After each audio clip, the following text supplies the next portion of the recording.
In the White House, President Eisenhower signs the proclamation that makes Alaska's entry into the Union official, nearly 92 years after Lincoln's Secretary of State bought the territory from the Russian Tsar for $7 million.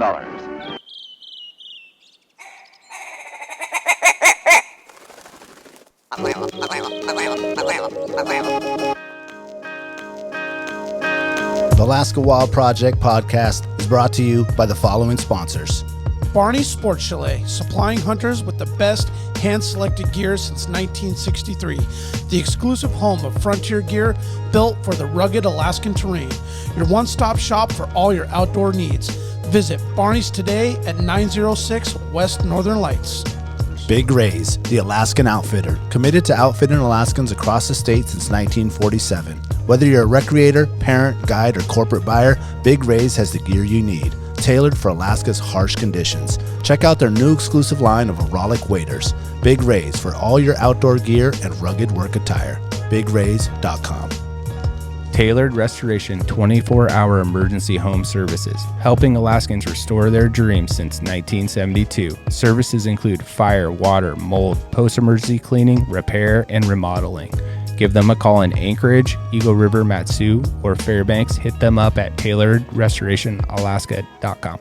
Total Truck and Alaska Overlander, Alaska's premier supplier for custom automotive accessories and overlanding products, providing all-inclusive rental vehicles and trailers custom outfitted to explore the Alaskan backcountry with a unique and convenient traveling experience.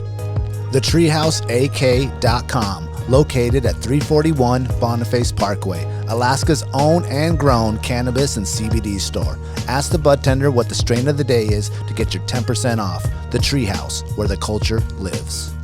AKO Farms, located in Sitka, Alaska, built from the ground up with concentrates as their single motivation, with exclusive products such as their sugar wax, full spectrum diamond sauce carts, and more. Ask your local bud tender about AKO.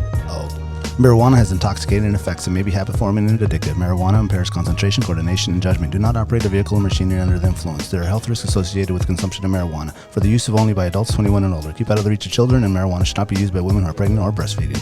The Bait Shack, located on Ship Creek upstream of the bridge. Can't miss the bright red shack. They're the go-to fishing gear rental and guide service on Ship Creek. Tight lines and fish on. Come hook into the action with them. Hit them up at thebaitshackak.com. Lawn Pro AK, Alaska's year-round professional property maintenance team. Services include weekly lawn care, custom landscaping, fertilizing, weed control, turf repair, and more. Schedule your free estimate at lawnproak.com. Alaska's OG cider company, Double Shovel, crafting gluten-free colonial-style ciders founded as a healthier, non-inflammatory brew option. Drop by their Pop and Tap room in Anchorage off of 58th and Arctic or visit the second location in Kodiak. Double Shovel, award-winning ciders. The Alaska chapter of Backcountry Hunters and Anglers. BHA is the voice of our Alaskan public lands, waters, and wildlife. Their goal is to uphold our hunting and fishing legacy while keeping our public lands wild. Stand up today and join BHA at backcountryhunters.org. Alaska Mining and Diving Supply, located in Anchorage, is our go-to for powder sleds and utility rigs. Whether you're in the mountains with the flat bill bros, running trap lines, or hauling freight, they have the selection to get you dialed from peaks to the valleys. Find them on Commercial Drive or akmining.com. Justified the expense of opening the store on what might be a slower day, like a Sunday. Yeah. But you still get steady customer Yeah. Oh yeah. base, or Yeah. or they know you're open on Sundays. Like, Yep. hey, I'm working all week. I can't make it all week, but I know they're open on the weekend. Yeah. You get out there. Whoa, who's that? Damn, gangsta. Is that yours? Uh-oh. You You know how to work that? See? If you had an Apple. Airplane mode, man. my man's got two phones. No, man, it's on Instagram. I'm trying to make a reel, Oh, did you get some new glasses? No, man. I wore my white ones last night. Those are going out. Those are the stunting. Yeah. Call those your church glass, your church goggles. Yeah. Gotcha. Those are the killers. You guys get a pretty steady stream of folks in on Sunday, on the weekends? We do. Yeah. A lot of classes, too, for rod building and fly tying. Oh, really? Yeah. Oh, Yep. awesome, Opens man. up the weekend to you people do that work classes, all week. huh? Oh, yeah. Oh, yeah. Way cool. You kind of have that going on, like a little class in the corner over there. do. And then a sales rep or somebody kind of holding down the fort. Yeah, or not. Or not. It's mom and pop, so. Oh, sure. You could be doing a class and be like, hold on a second. Yeah. They like to interact and see what's going on. It drives business, too, so it's good. I bet. For people that don't know, that's an option out there. Something else to do. It's cool that you're open on the weekends, man. It's like, I don't know, as you're a recreator, there's so many things that come up last minute before you're heading out of town or going to do something. Well, not only that, but if you're working during the week. Yeah, exactly. Yeah, what's a weird trend is Mondays are usually our biggest day of the week. Really? Wow. Yeah, historically, it's like maybe people get home from their trip and they're like, I got it while this is hot on my mind, go get this stuff. But Mondays are huge. It's really weird. Yeah, that's good to know. Welcome to Alaska Wild Project, episode 149. Today we have A.J Hoffman from Three Rivers Fly and Tackle out in Wasilla. Thank you for coming in, AJ. Thank you guys for having me. I appreciate it. Yeah, definitely. So we were just talking about the store being open all the time. Is that only one location? Yep. For now? Yep. For now. I don't know, man. For now. It's like kind of like it like this. Yeah, that's fine. The Instagram is at 3 Rivers, number 3 Rivers Fly and Tackle. I really like your guys' page. I've been following you guys on my personal and Alaska Wild Project. It seems like you have a really good staff. You guys are like, keep it light. It's like funny.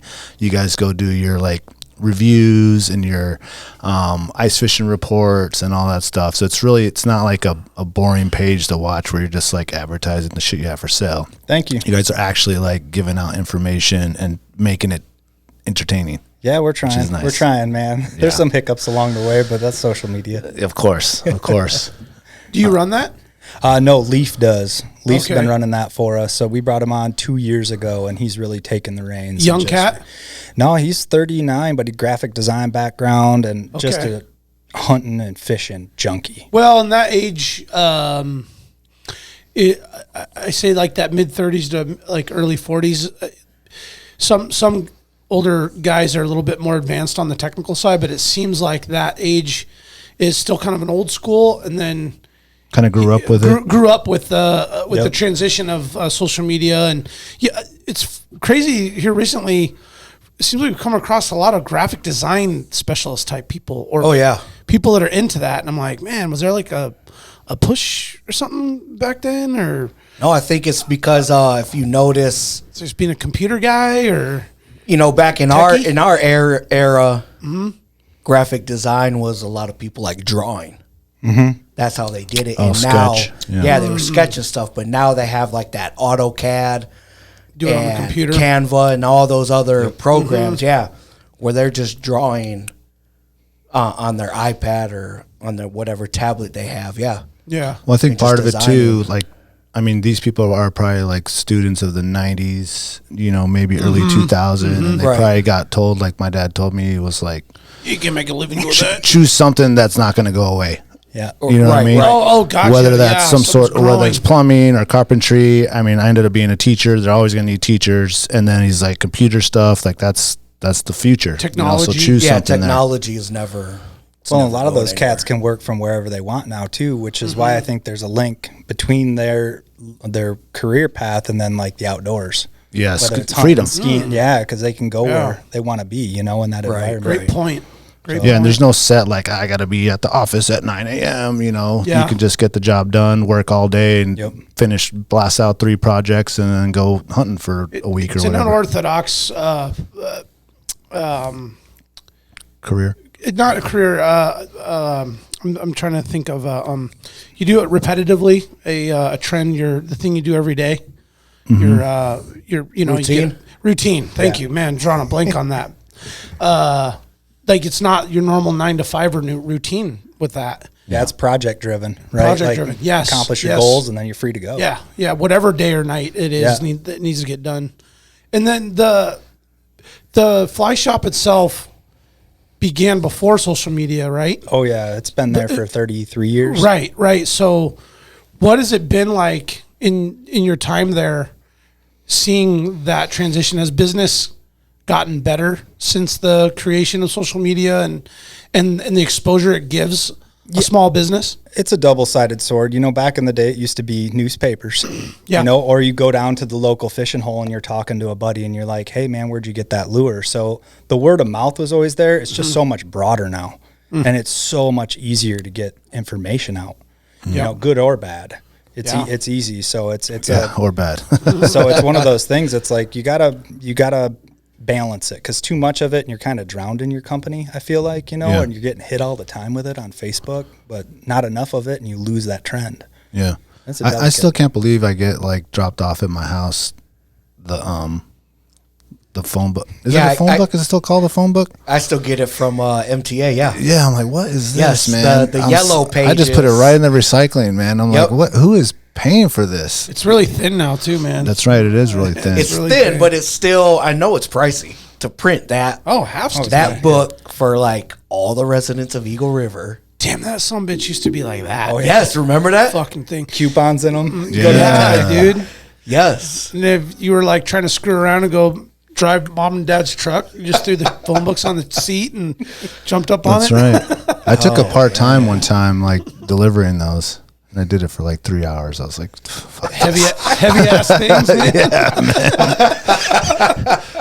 man. I just like backed the truck off and they just like dumped, I don't know, 1,000 of them in my truck. And I was like, oh shit, what am I going to do? He's like, just drop them at every house. And I did it for like 2 hours and I was like, nah, the rest of them didn't get delivered. Yeah, it's wild to watch how times change like that. And now you don't have them. Well, you have them, but. Well, it's the whole death of the industry, like magazines, newspapers, you know. I mean, everything's digital now. Yeah. I mean, I remember getting magazines that delivered at the house and East Bay and, you know, things like that. BMG, baby. I'm so surprised, actually, that they do like Sitka or QU and even Kevin at Barney's putting out catalogs, you know. Yeah. I love them. I do too, and I think there's that generation that still likes that hardback. You know, I'd rather read out of a book than off of a tablet, personally. Yeah. Sure. Just more. I love the Sitka, Kuyu, Stone Glacier catalogs. You get like the spring, the summer, the fall. I love that. Like as soon as they come in, I'm like, oh yes, you know, sit down. Just put it right on the back of the toilet. Just start stacking them up. Get those new Timberline pants. But yeah, it is a generational thing, because you can just instantly grab your phone, Google it, boom, okay. And we know we all know we can do that at any given time. But no, there's something about taking that magazine. And then you get your pen and you circle what you want. Yeah, man. Like Well, Montgomery Ward's catalogs for Christmas. Yeah, exactly. Exactly. Man, that was like the first like softcore porn when that JCPenney's magazine came, dude. Remember that? Yeah. That was another thick ass motherfucker too, man. Yeah. Guilty. It's like that one's showing some cleavage. Yeah. I'm gonna rip this one out. My mom will never know. Oh man, all those perverted little boys are all guilty of that shit, man.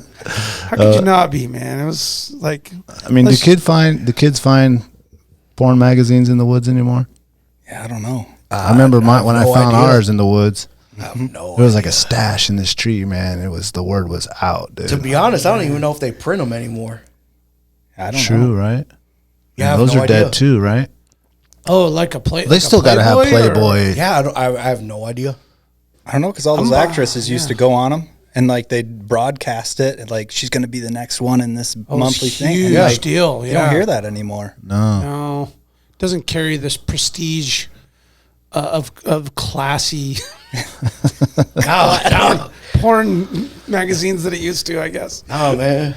Well, Playboy was never even really pornographic in nature. It was more of like good reading. Good one. No, it's more of like modeling. Some really good articles. Articles, man. More like modeling nudity versus like Penthouse. That was straight like. Oh, yes.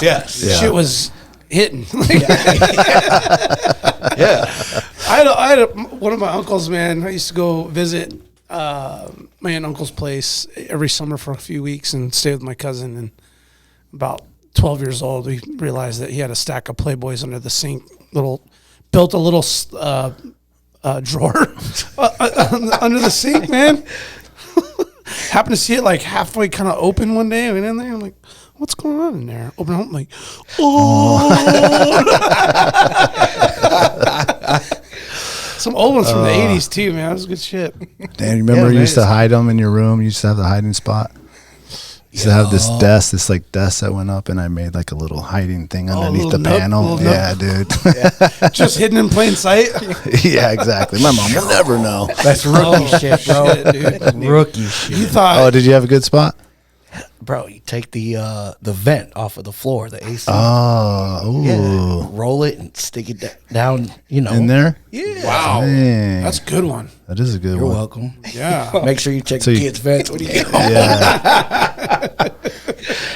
It'd be an iPad down there nowadays. You're like, Oh, yeah. What's on this thing? Oh, my God. Yeah, it's a whole different thing now. Yeah, That's they're funny. good articles, man. Everything you want to know about baseball, football, soccer. Yeah. Yeah. Not no more. No.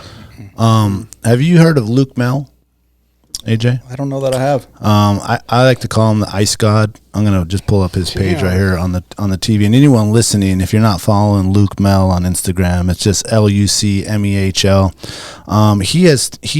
He was really big into pack rafting, and he has kind of made a transition into ice, like learning about ice, talking about ice, different sciences about ice, and I think it kind of goes hands in hand as a lot of us are ice, hard water fishing and all that stuff. He does a lot of. Let me see. Actually, let me get the audio on this real quick. Hold on a second. He goes out to different lakes and will like examine them and give you like the research on the ice and why there's different types of ice. Hold on, let me fix this real quick so we can listen to one little thing of his. This one he put out, I want to say that was yesterday, just explaining like these things that you see on the ice and then how to, if you fall in the ice, how to get out of the ice. Yeah, it does all the training courses. Yeah, here we go. But if you're not, I mean, it's. I never thought I'd be so interested in just ice, and you see it all the time. Let me play this back again here. Let's see. On it.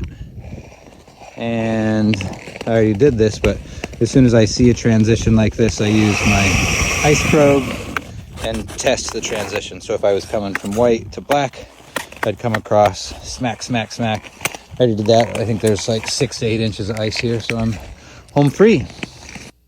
I'm on a good site to talk about white ice versus black ice. So here's the white ice. So this was all covered with snow, and then the weight of the snow pushed down on the ice until water found its way through on things like this. Pushed up, saturated the snow, and turned that into ice. Yeah, melted. These are awesome. These little like alien spider things. Woo! And then here comes the edge. You can see here it was broken up. Pretty likely that was due to wind. And then we can step over into the new ice, black ice. So this didn't have snow on it. And I already did this, but as soon as I see a transition like this, I use my ice probe and test the transition. So if I was coming from white to black, I'd come across smack, smack, smack. I already did that. I think there's like 6 to 8 inches of ice here. So anyway, that's cool, anyway, he goes out and he's really took the big dive into this thing. I mean, there's a lot of people that are doing, long distance ice skating stuff. He does like, 100-mile things where he's connecting from rivers to lakes, and goes on these adventures to go do, I forgot what he called it. Not adventure ice. Anyway. Really cool page. Really interesting stuff. I mean, he made the full transition from his pack rafting. He is the author of the Pack Raft Handbook. But as you see now, it's getting really big for when these ice things, people want to skate to the glacier and people want to do all this cool stuff. And as us being, ice fishermen, just to be able to learn like the differences of, thicknesses and what it looks like when you come across something that's clear or white or dark or whatever like that. So just a cool little thing. I don't know if he's going to put out, he does like classes and stuff like that on rescue, and he always skates with those little the ice picks. The ice pick things and stuff like that. So I just want to bring it up to let people know about Luke and all the cool stuff great that he's plug. doing. Awesome. And I was just thinking, you guys do your clinics and courses at the shop. Yeah. Man, Mel coming in and having some guys come talk about ice safety might be a huge. It's big up here, Thing, yeah. especially with earthquakes and stuff like that. A couple of years ago, man, it shattered lakes, and then you got methane releases and water changing, and it's sketchy, man. We're in a big place. Yeah, did you see the video of that person saw like a methane bubble and then they popped it and lit it? Yeah, that was cool. Oh yeah. I've seen that. Yeah. Yeah. So just a cool thing that he's doing. Is awesome. wild ice? Is that what it's called? Or What he does, his skating. yeah, I noticed on the Instagram. I'm assuming he's probably gonna look into it a little write more. some sort of book or something on Yeah. it. He's a big author, so eventually it'll probably come out. But just a cool dude that's out there, like, checking it out for everybody. So check him out, Luke Mill, and his book is really good if you're into pack rafting and all that stuff. I feel like you could do that triathlon style, like Jim Lake. You got all them little creeks and Mud Lake, streams Jim there, Lake, yeah. and connect it around, mix up the sport. Yeah. Something else to do, man. Yeah, for sure. I guess it's really big in like Sweden and Norway and stuff like that. All that, I forget what the name of that ice skating is called, but you saw his skate. So there's like a mix. So you can take those blades off and then like hike between, like, if there's a little patch where there's no ice, then you can hike and then just clip the blade back on and keep skating. So Be a good way to predator hunt. yeah. Dead quiet. I didn't even know that even existed.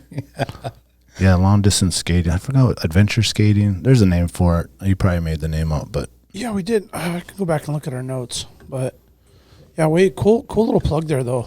That's nice, and Yeah. it's like perfect time of year to have those conversations about ice safety and being cognizant of where you're going and making sure if you're recreating or going to ice fish, you're going on to, take your family and friends on to something that's safe. Yeah, and enjoy it another day. You know what? You guys come back, right? Yeah. Yeah. Well, what do they say? Is it, you might know actually, the rules of ice? What is it, like 2 to 3 inches you can walk on it? Yeah. 6 you can take a snow machine. 7 or 8 you could take your truck. Yeah, I think it depends on the vehicle weights because most people up here would drive a diesel or something. But Right. I think a foot, And the other big thing, like he's doing research on, which is awesome, is lakes don't freeze consistently. So it's not like if you drill one spot, the whole lake is that thick. A lot of people, there's springs, there's water movement, there's all sorts of factors that factor into that ice differential, right? So it's always good to, one, go with a buddy if you can, or, a friend just to keep an eye on you, but test drill or take, like he had a chipping bar.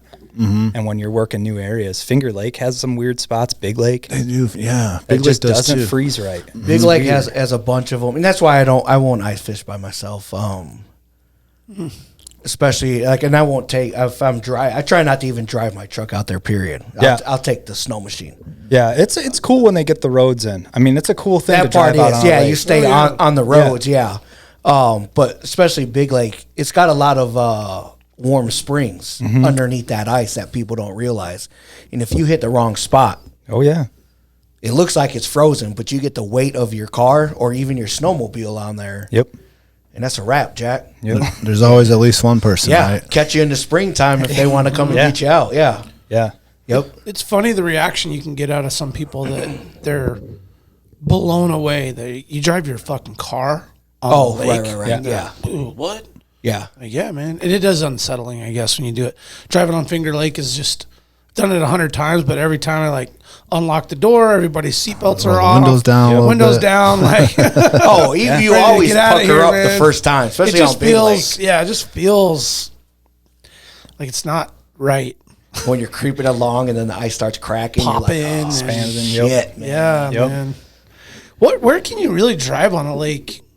Finger and Big Lake, obviously Big Lake has roads. Finger Lake is pretty popular. The wind Everyone blows all drives- the snow off. Yep. Usually. Kepler, Bradley, people drive on there. Well, that's true. Okay.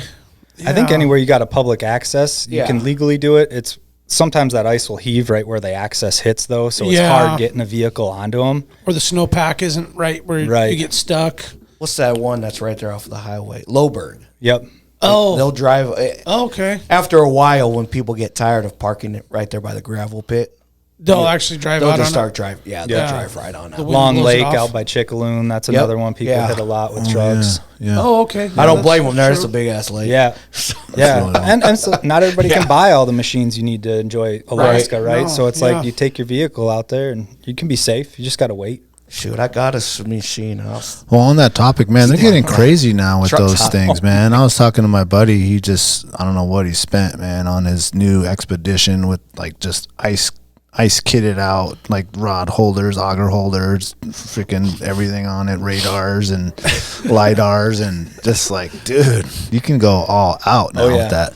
Yeah. That's really, really cool. And I saw you guys had one of those rigs, or someone on your guys' page. Oh, yeah. The rig totally rigged up for that. And they're towing trailers now with them. I mean, there's guys doing all sorts of stuff, but they're making the machines more capable. Yeah. Right. So you can do like that guy's skating everywhere. These guys are doing the Wolfpack at Lake Louise grooms a ton of trails, and they do a great job at it. And there's maps, and you can go out for weeks if you want. And studded too, like they're yeah. studding the paddles and stuff. Yep.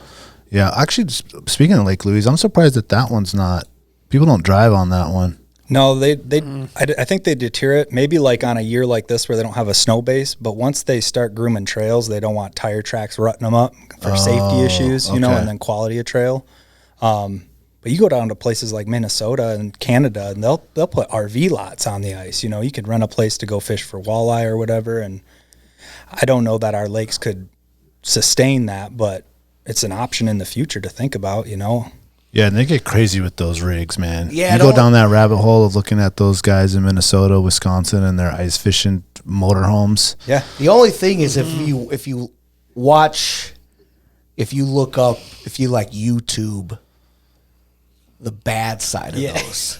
You'll see, the weight of those when they get in like their little communities, that ice just sinks. Yeah, if it melts a little bit and then it refreezes and you're just then they're frozen in. screwed and their shit's in the bottom of the lake right there. Yeah, I did. I don't know if you guys saw it too. They put out I don't know if it was ADF&G or who it was, that you had to have your ice house now registered if it was going to stay the night. Is that new? Yeah. Is that It's new been thing? around for a while. I think they're just pushing on it more because they're developing these new ice houses now that are huge, man. They're insulated, so people are just setting those up and then leaving them, and they just want to know who it belongs to. I don't think it's more to try and push more regulation as it is like, hey, dude, your stuff is frozen into the ice. You might want to get out there and deal with it. Oh, So it's okay. on the lake. So that reduces the negligent part of it. Yeah, I 'cause think so. You've gone from an ice tent, so to speak, to I think it's Forest River making these. Oh yeah, it's huge. Hardwall shack. Oh yeah. Yeah, it's pretty much a really? gutted RV Yep. or travel trailer with a air hydraulic suspension that you could drop down to the ice. Yeah. And like you said, like, to go out there, leave them the whole season. I think there's a guy in the Wasilla area that makes. Oh yeah, he's up on the hill on the right hand side by the Harley shop. Yeah, I think they're on skis or something like that. Yep. Oh, is that what those are? Yeah, he Okay. makes You can tow 'em out ice there. shacks. Yeah. What nobody talks about the issue is on this is as our winter sets up, our ice gets thicker and thicker. So it's not a problem of driving out. The problem is we get overflow. Right. And that's really what causes those things to freeze in. You get 6-8 inches of water on top, if not more. And Lake Louise and Big Lake are notorious for it. Notorious. So then they freeze in. So even those vehicles, they got to lift them up, go out and shim them and put blocks underneath them several times. And that's why I agree with you. I don't think the registering them is a regulation thing. Like to have more government overreach. I think it's more. There's overflow. Your shit's frozen in the water. We need to know who this belongs Yeah. to. Well, it's just accountability for Exactly. to take this thing out here, create a problem for other people by letting your shit freeze into the lake. Right. Is it illegal to leave it out there? Not if it's registered. Not if it's registered. You can leave it out there. Leave it out there all year. I didn't even know that was. Oh, really? When it thaws, yeah. I mean, you can leave it out there all winter. Wow. Yep. That's You can't cool. stop That's people crazy you could do that vandalizing. because like you can't even stay like at a campground for more than what is it like 10 days or something. before you have to move. Yeah, no, you could throw that ice shack and just claim your spot all winter long. Well, I think it's one of those gray areas in the state, right? Because like you said, campgrounds, you can't do that. And there's other areas, but as soon as you get on the water, Finger Lake, you don't have to pay for parking. Because you're just using the access point. Yeah, at that no one point, owns the water. Nope. So I don't know if we'll see something down the road on that. I wouldn't be surprised as the population goes up. Yeah, I wonder if that eventually something, as I've noticed more people are like guiding ice fishing, and then they just take their hotspot at whatever it is at the. I could see it coming. You know, 100%. Most of the ice guides I know are kind of stewards of the lake, so they're going around cleaning up trash. They're calling people out on social media for leaving trash. Like, most of them want to see a healthy fishery because that's their lifeline. Hell yeah. And that's the thing, though. You have, and I'm not here to rag on anybody, you have the guides that are guiding, this is my job. And then the guides that are, the state's giving out free guide licenses. I'm doing this on the weekend. This is my side hustle. Yep.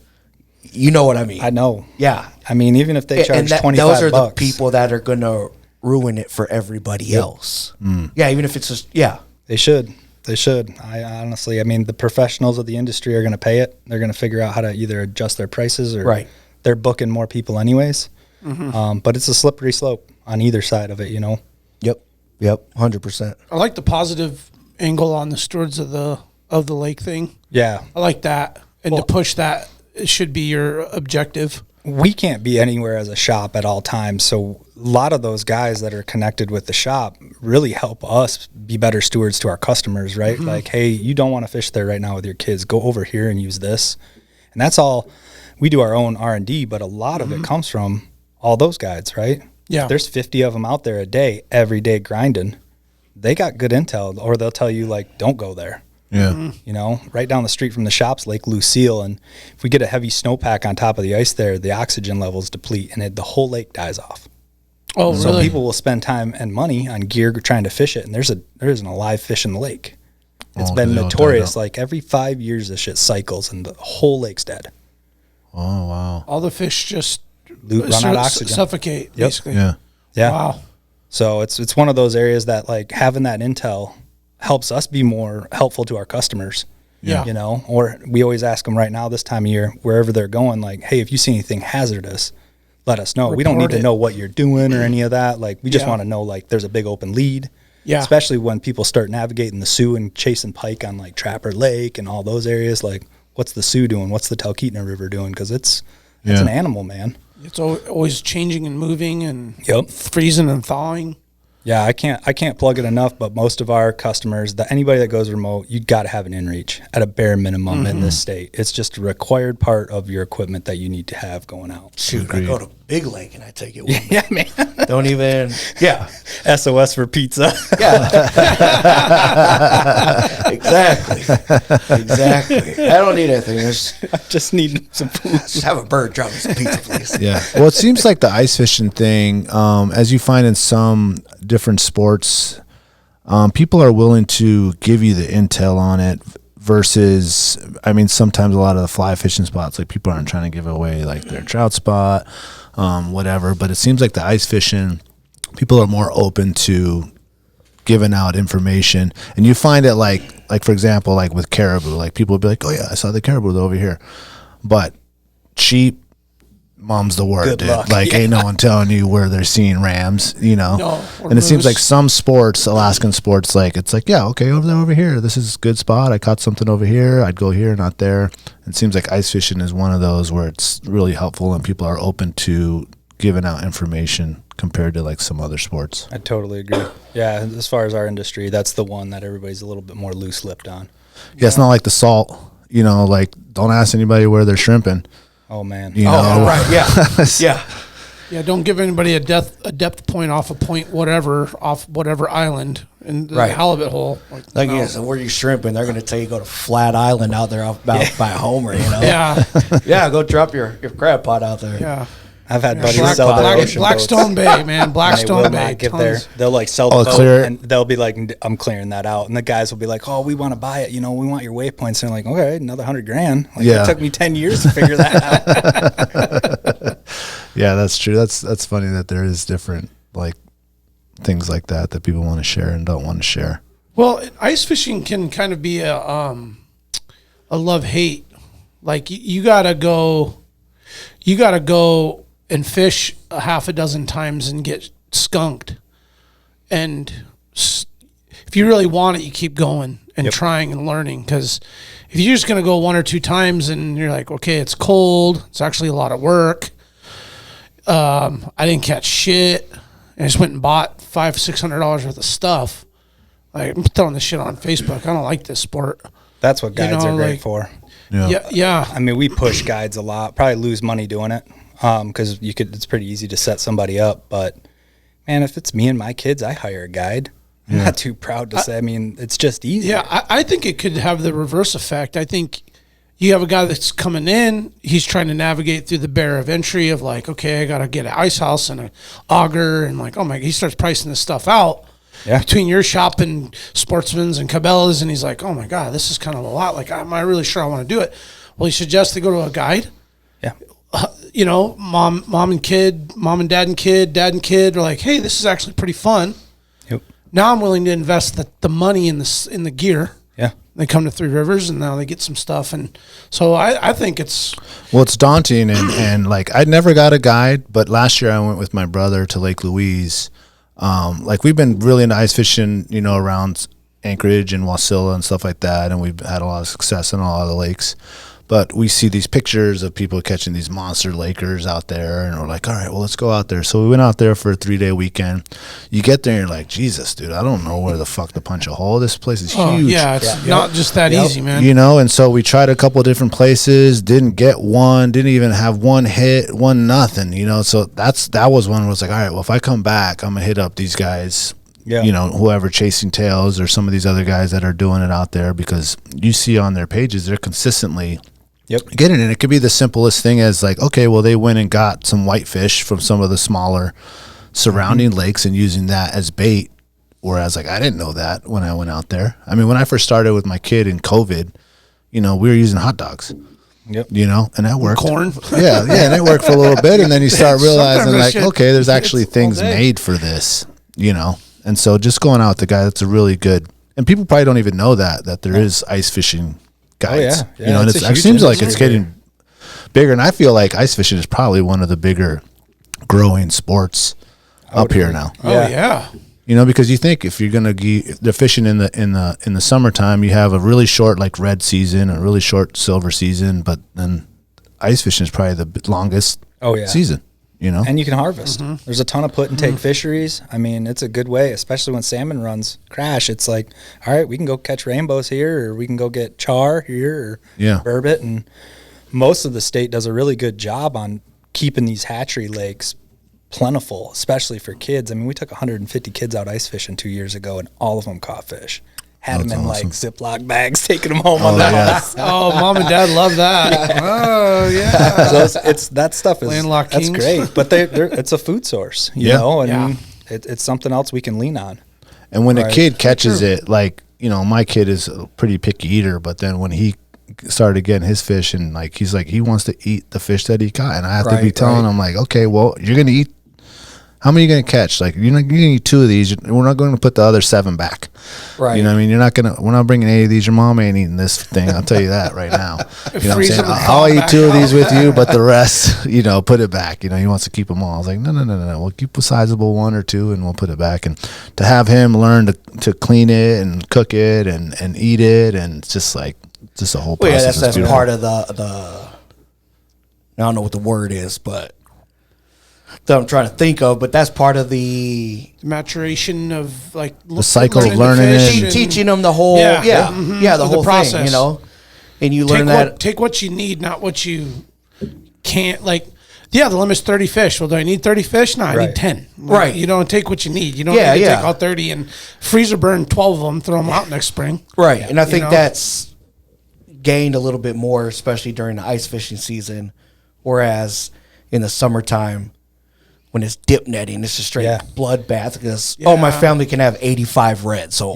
I'm getting all 85, and then I can't imagine cleaning that. Oh my god! Well, we've talked about it a lot on the podcast. Yeah, and then next year you're like, oh man, I've got 75 because I only used 10. It's not a positive experience to you know, there's like a really big high of like, wow, it's boiling and we caught all these fish, and pull up to the, you know, city dock in Kenai, and you got your totes and then fish up to your shins in the boat, like, oh, we killed it. Then you get out of the water and you're like, oh, fuck, dude. Yeah. Like, Already sore from holding the dip net. like, I just, could tell you- and then you're like, you know, you clean 20 and you still got 40 or 50 to go, and you're like, well, this sucks. I go You know? with my Like, buddy it's Joe and his fun. wife, and I'll go dip net with them, and by like the 5th fish, I already know what's up, and so I'll stop. Like, no, I'm good. Yeah. And even then, when you go back and it's time to clean them, after like the second one, I'm already like, man, fuck this. Yeah. This was a stupid idea. Like, I hate this. yeah, I hate it. Now it's raining. Mainly, it's just it's raining. Because every time you dip net, it rains. I don't care Everything's what covered anybody in slime. says. Yeah, It's yeah. reds are the worst. I mean, I'd rather rod and reel them just because it's more manageable. 3 fish, no Yeah. problem. Like, had fun catching them. 6 clean fish 'em. is Yeah. even manageable, or you go with a crew and you get 18 out of 3 or 4 guys. right. Okay, we're all going to clean 4 or 5 fish each. That's manageable, right? Yeah. You pack them out. Yep. You know, you got enough room in the freezer to go back again Yeah. if you want some more. Yep. Right? Yeah. Yeah. It's Well, and diversity in our freezers. I mean, our runs are different. You got your kings Yeah. early, then you got your reds and your silvers, right? Generally, I like to keep a couple of chums as well every year. I love the way they taste smoked if they're fresh. I mean, good for you, they're man. phenomenal. Yeah, I've heard that. Yeah, it's just And you get a lot of meat off of you get a ton. big dog, and man. they fight like crazy They're actually one of the more underrated for sure. sport fishing salmon. You never hear anybody be like, oh, I love catching dogs, man. Yeah, You know, I love catching chum. And it's like, I'm not a salmon Do you- eater, but Yeah. I've caught plenty of chums, not on purpose, on accident. And I Powerful will fish. agree, they are one of the hardest fighting oh yeah, fish to enter that freshwater system yeah. that you can hook into. And they're pretty plentiful if you get to the right, you know, Oh, yeah. fisheries. Yeah. Where maybe you're just catching and releasing them, but man, nothing gets old when you're just catching those slow lumbering, powerful tugging fish. You know, they're not real acrobatic and crazy, but they just battle. Not to mention, I mean, you get it at that right stage, they're one of the coolest looking. yeah. Oh, hell yeah. Fish they are. gnarly, Oh, man. yeah. Sure. Yeah, they're sick. Same Yeah. with sockeye though. When they go zombie mode, their jaws doing Oh, this. Their yeah. kites Oh, going yeah. out, Yeah. and their like teeth are all in their face. Look Yeah, like but Shrek. nothing just beats that old tiger stripe. Oh, God, that's Yeah, sick. they're pretty cool. Yeah. I think get pretty hefty in size. I mean, you can get an 18-pound, Yeah. you know, chum all day long. Yep, I think the state record's up there in the 20-pound class. I mean, Yeah. that's not a slouch of a No, salmon not at right all. there. Not at all. You know, I was researching for the show, and thinking about your shop and the tackle shops around Alaska. And we'll get into this more. We're going to take a break in a minute. But before we do, I just wanted to bring up the point that we are in a unique position where people can fish salt river, lakes, and ice fishing. Yeah, all in the same year. All in the same year. Like you go, I mean, the Minnesota boys, it's mostly lake and river. They're not getting any ocean stuff going on. Where else is They gotta there go to the Great Lakes, that can go yeah, and you can kinda do thing. like all 4 things? I think In the Alaska States? gets assimilated a lot with the Washington culture, Okay. but I don't think they have the weather for safe ice all the time. You know, maybe the high alpine lakes, but Yeah. Short that windows Pacific of time, Northwest too. area, maybe, Yeah. but they don't have the drive. I mean, we get customers all the time. It's like, you guys going to do a suicide run? They're like, what are you talking about? You're driving 2.5 Right, hours, right. go fishing, and then get back and go to work. It's like, Yeah. that's what we do. Yeah. Yeah. It's summertime. It's time to go. That's right. Yeah. That's right. Small, short window. That's a great perspective to think about that, though. I never really. Yeah, because looked I at was it looking that at your way. guys' page and I was like, man, these guys got to have stuff for ocean. They got to have stuff for rivers. They got to have stuff for lakes. And then you got to have stuff for ice fishing. Yep. That's a lot, you know? And you think about something like Colorado, and I mean, they're limited to only 2, Yeah. you know? It was just something that I thought of. I was like, we're pretty That's a good unique point. in No, that it's a place. good, and it's a even good in perspective. Yeah, and even like Canada, like where they might have a couple spots, you know, BC. Well, yeah, they're or- not fishing the salt unless they're on the On the one edges, of the right? 2 edges. Yeah. And I don't see a lot of salt stuff come out of Canada. I don't know, maybe I'm just not tuned into that algorithm, but you just don't see like big halibut and stuff. No, not in the BC area. I think there's a couple outfits out there that do. Yeah. But I don't even know what's on the other side.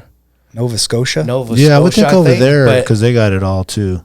Yeah. But I haven't seen much come out of that area. Yeah, Nova Scotia would probably be the most relatable in terms of the four-season. And the tide. And the tide, yeah, right. But they're probably running, that's probably tides. like a tuna area running down the coast. I don't know, man. I don't know a lot about that side of the country. What about like Maine? You know, Maine's pretty up there. They might have all Yeah, four. they probably have it at the right. Yeah, obviously of the salt, but their winter window is probably pretty brief. Yeah, and I don't know their ocean currents because they got lobsters, right? Right. We don't have lobsters, which is weird, right? Yeah. We have huge shrimp, good crabs, but we don't have lobsters. Yeah. Yeah, they got like the what that is. stripers, Yep. the striper bass, and tuna and all that stuff. But yeah, that's probably like maybe another relatable ish. Yeah. But they don't have the long ice fishing season that we have.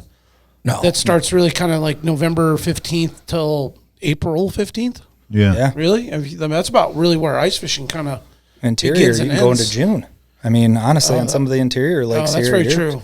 Yeah. You get You're so fishing deep. a long time, yeah. Yeah, I think only Canada can relate to that, Yeah. on that level Yeah. where we're at, yeah. We're in a prime spot, boys. Yeah. Fact. are, Real man. prime Yeah. spot. We'll take a quick break. We'll be right back.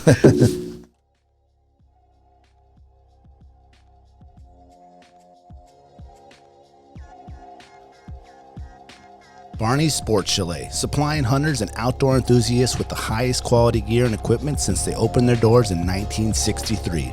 Barney's carries exclusive brands such as Alpaca Rafts, Sitka, Sims, Exo Mountain Gear, Hilleberg, and much more. Barney's prides themselves with keeping a huge stock on hand of various top-of-the-line tents, footwear, sleeping bags, optics, cross-country skis, just to name a few. Barney's is also the exclusive retailer of Montana knives, Seek Outside, Kafaru, Stone Glacier, and their in-house brand, Frontier Gear of Alaska. Barney's has a superior selection of top-rated boots, sleeping bags, dry bags, mountaineering gear, electronics, and accessories. Need freeze-dried food or mountain snacks? They got that too. Barney's now has an amazing new paperback catalog available for in-store pickup or online order. Visit them today at barneysports.com, or even better, stop by the store in Anchorage at 906 West Northern Lights. If you want the best, there's only one name in the game, Barney's Sports Chalet. Alaska Mining and Diving Supply, located in Anchorage for 47 years, has expanded 3 stores. The main store, the largest Skidoo sled dealer in North America, also has Can-Am, Sea-Doo, Climb, Suzuki Outboards, Honda Outboards, generators and snowboards, Kingfisher boats, and so much more. Alaska Motorsports and Equipment just next door, which was previously Anchorage Suzuki Arctic Cat, for all your Arctic Cat, Suzuki ATV, Husqvarna, Generac, Mahindra Tractor, and now Argo Pro and Sasquatch needs. And to round it out, also next door, the brand new Alaska Mining Superstore, for the largest selection of recreational and light commercial mining equipment anywhere, period. The Alaska chapter of Backcountry Hunters and Anglers. BHA is the voice of our Alaska public lands, waters, and wildlife. From national level policy work to engagement with boots on the ground projects from Kotzebue to Ketchikan. BHA performs public land cleanups, hunting and fishing clinics, and community education to help take your game to the next level. BHA's community-minded goal is to uphold our hunting and fishing legacy while keeping wildlands wild and fostering the next generation of sportsmen and women for years to come. Make sure to follow BHA Alaska for upcoming events, local brewery pint nights, and more. Stand up for Alaska public lands and waters by supporting the Alaska chapter of Backcountry Hunters and Anglers. Join us today at backcountryhunters.org. The Treehouse AK, your one-stop dispensary located at 341 Boniface Parkway. When you pull up to the Treehouse, you'll notice the beautifully hand-drawn art by Alaska's own Ted Kim.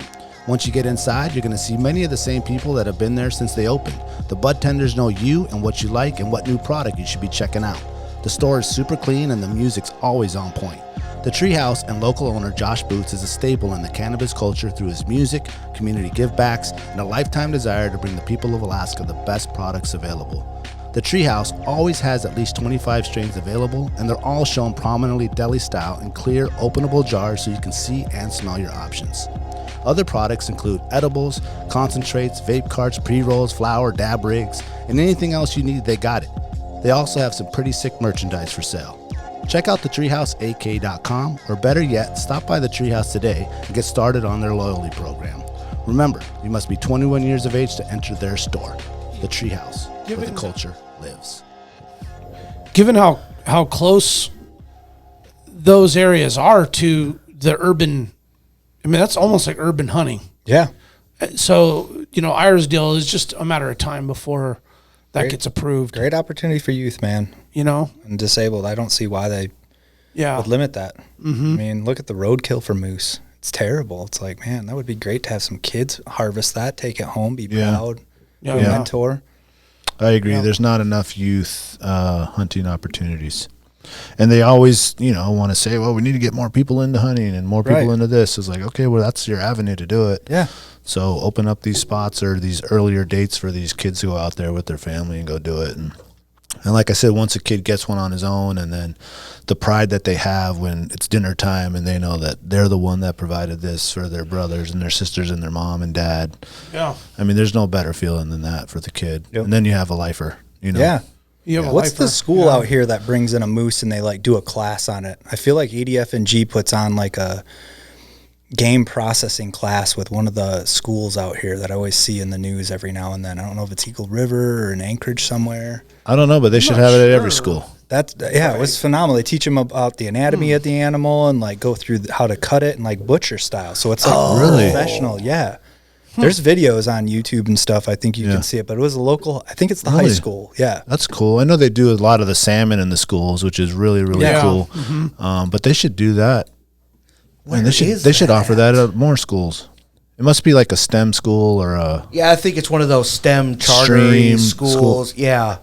Yeah. Where they bring in like a moose. Yeah, or caribou. I think I've seen in years past, and they go through the skinning process, the quartering process. Yeah, and they get killer feet. The kids love it. Yeah. The kids absolutely love it. Well, that should be a science elective. I mean, home ec. Maybe King Career, huh? King Career maybe is the place to do that. That might be it. Oh, King Tech? Yeah, something like that. Could be. Well, they should offer it at a lot more schools. Well, yeah. All they got to do is take the roadkill. Yeah, exactly. Doesn't cost them anything. Be a great program. And if you're talking about hunting education, harvesting education, I mean, it's all being independent and resourceful with a resource that we have, not being so dependent on cattle and chickens and pigs and all that.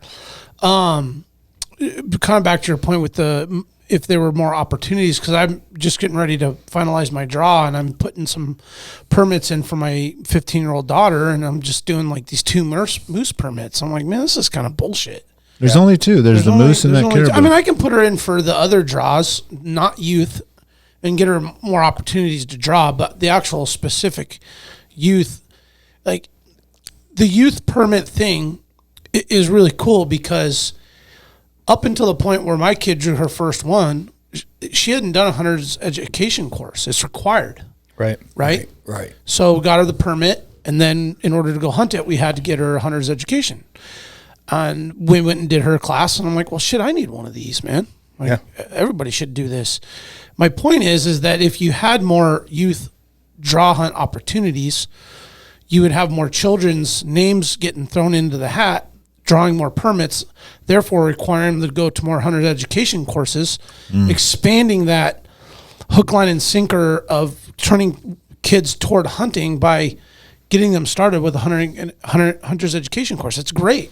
It's kind of corny, but it's really informative, and it's really important, and you will take something from it. Yeah, because you're not going to send your kid on his own. You're going to go with them. Yeah, most of the time. Right. And again, my point is that you're going to introduce more children and youth to the sport through that. Yeah, there needs to be a pathway for it. I've seen the state grow that with women. There's that, what is it, Beyond Outdoors or BOW, where they educate women on different aspects of the outdoors, and because they come up here and they're like, well, my husband's up on the slope, I got to go get the moose this year. So they've invented programs to help these women foster in ways of going out and doing there's this. That whole women's bow it's hunting a big deal. Course. Yeah. Yep, that's catered specifically to women. Yeah, and they have a lot of women's like shooting classes and just only women. I think it's great. Like, Yeah, but you're right. There is nothing for kids, so to speak. No. I think it's becoming an outdoors woman. Is that what Yeah. it is? Yeah, that's what it is. Yep. Yeah. Yep. And I think that having that, whether it's a moose or a caribou or a bison that was killed illegally, whatever, and you bring it certain parts into the classroom and the kids dissect it and skin it the whole nine. I mean, think of that level of what you're teaching them right there. Yeah. Of how to properly do it. You're creating that much, you're teaching them, and that's creating that much less waste out in the field. Totally. Because think of how much waste there is right now. Like, we all see these carcasses on the side of the road. Like, people throw their scraps out there. yeah. And connection to the land. Right, and you drive by and you're like, man, look at all that meat on that bone right there still. Yeah. You know, I don't eat meat on the bone. Yeah, I'm going to go give me a slice out of that. I see it still, you know? Like, He was over there just sweating as I'm just carving up my tomahawk steak last night.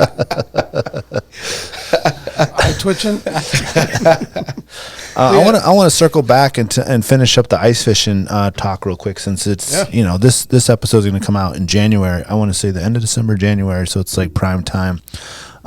We did talk about the ice houses. Maybe you can explain a little bit on the advancements of the ice houses that we're seeing now, as far as installation and all that, and also the technique of, do you shovel the snow? Do you pack it down?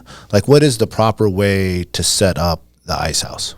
So there's Facebook pages obviously on all this stuff, but people are give a hillbilly an idea and he's going to figure out ways to do something. So there's ways, like, so they call them hub systems, right? Those are pretty much anything that's collapsible. Okay. Right. But they're getting so big and so heavy that guys are figuring out ways to like store them. So they're making platforms with sleds. So each ice house, I guess the long or the short, requires different type of maintenance. If it's a cloth material, you got to keep it way above. So you're going to pack insulation around it. Okay. Like we were talking, those fancy ice houses, which are basically a motor home that you're towing around, heavier weight. So you need a machine to be able to move it. There's a couple of boys up at Lake Louise that got some massive ice castles. And they pull them out with tracked Argos and 2 Scandic wides for one of them. I mean, it's a massive project. But then all year, as that overflow happens, with either reports from a responsible lodge or guides, they're going to be like, hey, dude, it's getting wet over there. You got to get over there and just lift it. And essentially they're shimming it, and hopefully with like a non-treated wood, something that if it were to go into the lake in the springtime isn't going to affect any of the conditions of the water. Yeah. So you just got to be on top of it. And our lakes are so dynamic, they change. So you've got to have those weekends open. It's kind of like what we were talking about with the sockeye suicide run. I mean, if your buddy calls you Friday and he's like, it's flooded on Louise, you need to go move your stuff, your plans are canceled. Yeah. You got to get up there because it could drop to 20 below and then everything's frozen in. It's done. Yeah. And you're not getting anything out. So what about the average person that's taking regular, clam or Eskimo one to one of the lakes around, let's just say Finger Lake or something like that, and there's just snowed a bunch?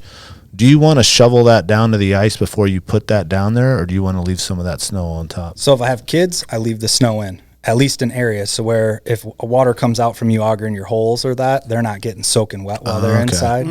If it's me and the boys, we got chairs to sit on, or me and the wife or whatever, then I'll get it completely cleared off so we've got a clean place to set up a table, kind of make it a home away from home, if you will, nice and comfortable.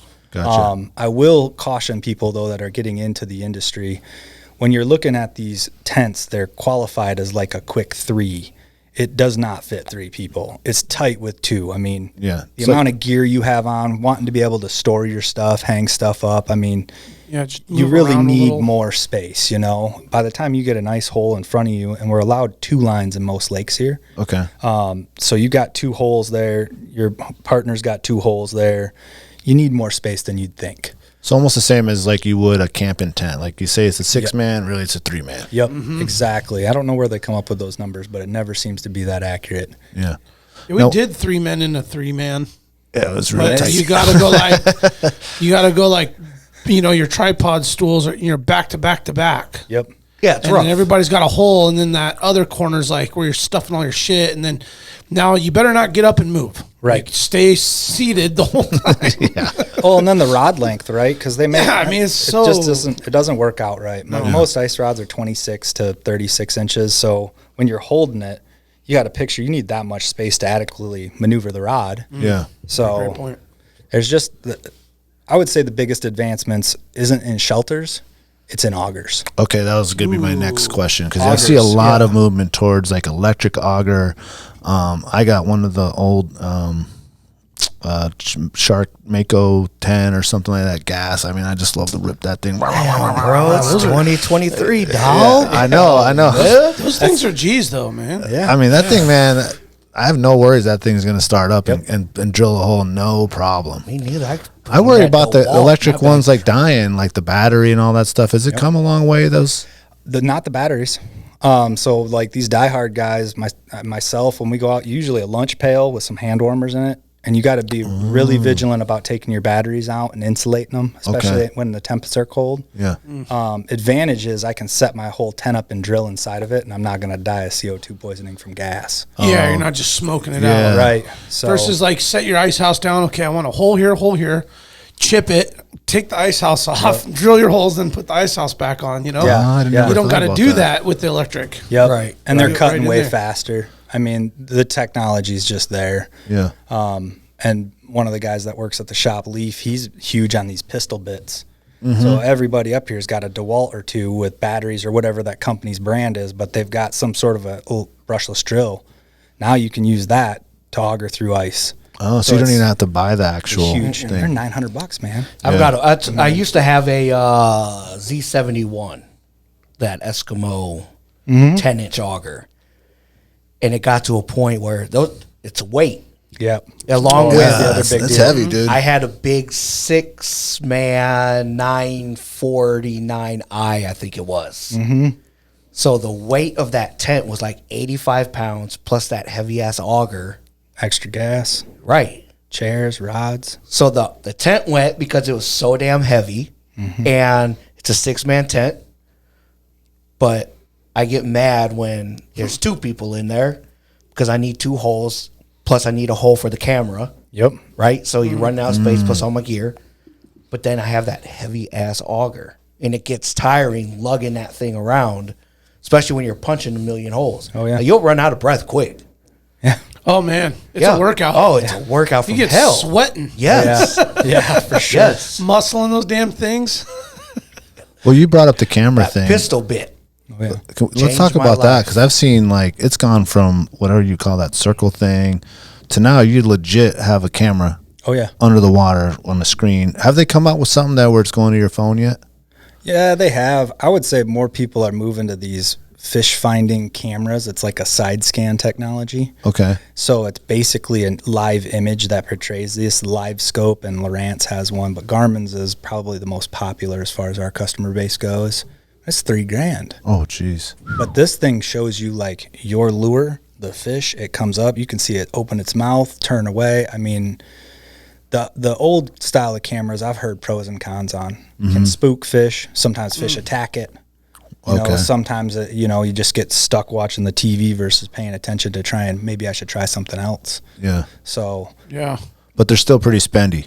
yeah, most of the equipment now, I mean, I would say all in if you wanted to go guide style on a setup, not including a machine, is $5,000.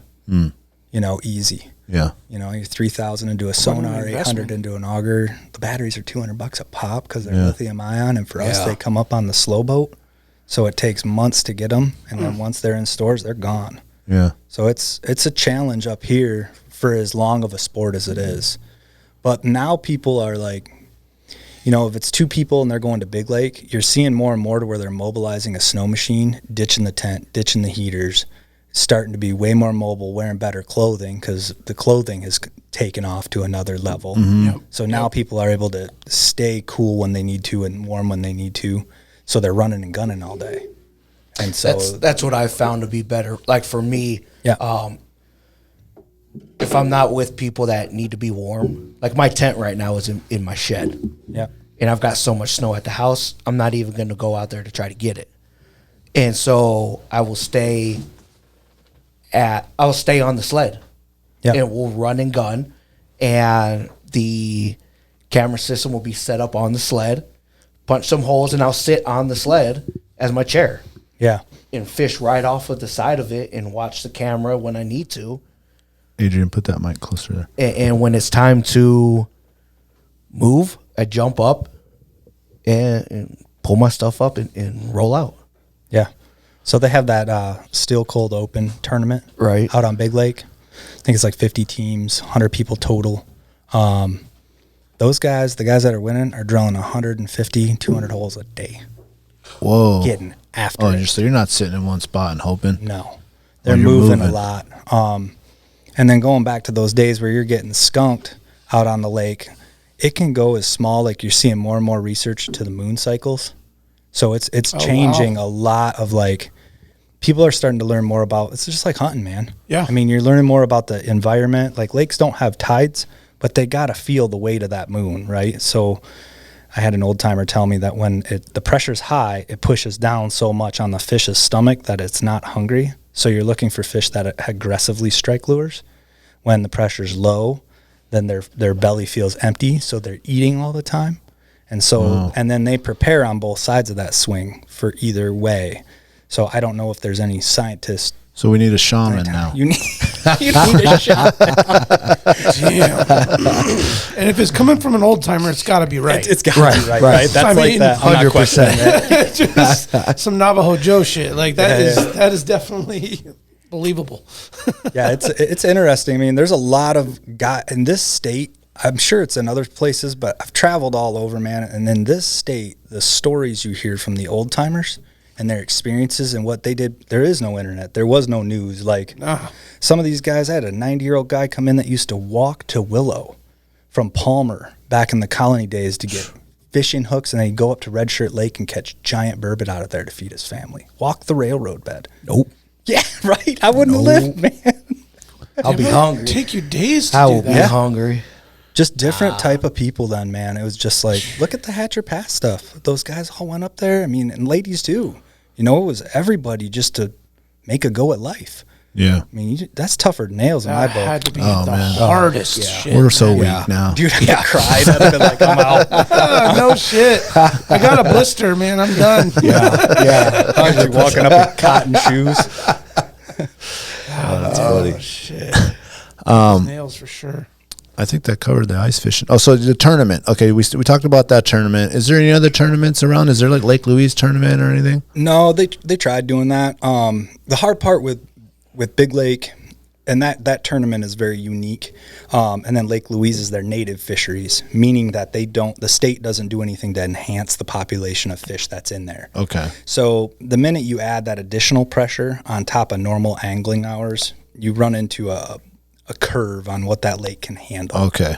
One thing that was really cool this year is Colton Connor's a good friend of mine. He owns Drifter's Paradise. He's also a teacher at the high school at Wasilla High. And we got invited to join hands with him, and what we started is the first Alaska Fishing Club. So Wasilla High School now has a fishing club. So we're in the process of building 50 rods with those kids. They'll be outfitted with that for free. They'll have reels and line for free, and they'll have 3 tournament days. The goal of this is to get kind of a valley sport organized so these kids, because in Minnesota, these guys go to college. Yeah. Right? Fishermen go to college there for bass fishing. Yeah. And it's like, winter makes sense for To us go pro, here. yeah. And let's get this a varsity sport in our state. Like, there's that'd be not so enough cool. stuff for kids to do here. 100%. You know, so let's get them 100%. out fishing. That's been the shop's motto for years. We do a bunch with different programs in the valley. There's Trailside Discovery Camp. What's the other one? Upward and I forget it, but it's Upward and onward. Upward and Onward. Yeah. Thank you. That's another one that we've done stuff with, and then we just volunteer to take kids out ice fishing all the time for free, no charge, just to get them out. And it's cool to always survey them beforehand, and then after, like, you get in the classroom with them, talk about fishing, and then you're like, hey, how many of you guys have ice fished before? And maybe half the class raises their hand, and out of that, how many of you guys have actually caught a fish? And then there's half. So if we're lucky enough to go out and do 100% harvest, it's like, dude, those kids will never forget that. Yeah. And like you were saying earlier, I think this is hilarious, but a kid won't eat a fish the minute they catch it. They're eating it. 100%. Oh, they want to keep it, dude. They're not putting it back. They don't want to put it back, man. Facts. Yeah. Ain't no other kid in the family touched it, but that one is sucking the bones off. I can't do it, man. Yep. Isn't there a pike thing out in Willow? Yeah, Did you guys? I don't know if it was you, but didn't somebody start a pike? Yeah, tournament or something like that in the wintertime? There's a lot of those guys. There's some ad hoc tournaments that pop up with work groups at different places, and then they actually have some organized ones out there as well. What'd you say? Ad hoc? Yeah, just like a bunch of guys throwing together a tournament to go out somewhere, and either beneficial or maybe it's like a bet in the house, but they'll invite anybody to come out. Okay. It used to be a lot more out there because they used to do like poker runs like Lake Louise does, where you kind of go around, and in the meantime, those guys would be ice fishing and catching big pike that are out in those systems. It's just such a big state. I mean, there's so many places to go, and right. sometimes there's a little bit of drama surrounded about how many guides are ice fishing and how many guides are freshwater fishing. But man, zoom out. Yeah. And look at this state. There's so much water, man. So much water. And most of it's untouched. Yeah. I really want to go Access get is one of those she fish up there in Kotzebue or something like that. That's what I'm after. Yeah. Man, those things are massive and just beautiful. Like, and I heard they taste good too. Yeah, they're catching them through the ice with the crabbing too. You seen that where they're like dropping crab pots up on I've seen some videos on I've seen that. Dude, that is Instagram. so rad. Yeah, that's pretty sick, man. So how's that? They trap them in there? Yeah. They drop a pot during the day. I think it's like 30 feet deep from the people I've talked to that have done it. And then they leave them soak while they're catching these 60-pound she fish. Oh, that's amazing. It'd be rad to go do that, man. Pulling some tanners out too. Well, That's pretty cool. Oh, we talked about before we wrap up the ice fishing stuff, and I saw on you guys' page, you saw the blue ice saws, and stuff like that. Because we were talking about doing like some fun, like maybe archery, fishing or spear stuff like that. Have you ever done anything like that? Not up in this state. Leaf's kind of our pike spearing nerd. Okay. He's really enhanced the sport. He goes out and deals with all of it, and he's like, you have to have this saw. I've tried them all. And like, we get Amish built spears out of the Midwest. But where I grew up in Michigan, they used to do lotteries for sturgeon spearing in this lake called Black Lake. So you could go out and like this fishing game would set it up, and you'd go into this thing if you drew the lottery, and you could go out and use decoys. Very similar to the way you do it for pike. Yeah. There's been two sports up here I've noticed just a ton of growth in, and it's been pike spearing in the winter and bow shooting in the summer. Yeah. And then that surf fishing down on the peninsula for halibut off the beach. I mean, just That's unbelievable growth. And it's like that one I'm weary on. On the surf fishing? I want to do. I have all the gear. I'm ready to go do it. But I think Fishing Game's about to come in and I don't know and whack that. Oh, I seen someone get in trouble during last Memorial. I think that's out there. Someone was surf hard. fishing, and I guess they weren't supposed to. I don't know what it was. Yeah, there's boundaries down there. License or something. Well, there's also environmental issues. Like you guys have seen those bluffs down there. Right. So if it's a king tide and it's pushing that water, now you got trucks sitting on the beach. Right. The guy that's down there, his name is Randy, and he's running Compassion Through Fishing. Awesome dude. Like super solid. He has a tournament down there he hosts every year. And in order to enter the tournament, you have to come to him with bags of trash from the beach. Oh, that's cool. It's like one of his cool. entry fees. So he's super like community oriented. He gets some negative feedback as you do with any new idea, but I think his methods and his delivery is really well done. He's spent a ton of time with us, kind of dialing us in on what it looks like, where to go, and he's the one who's like, watch the bluffs, man.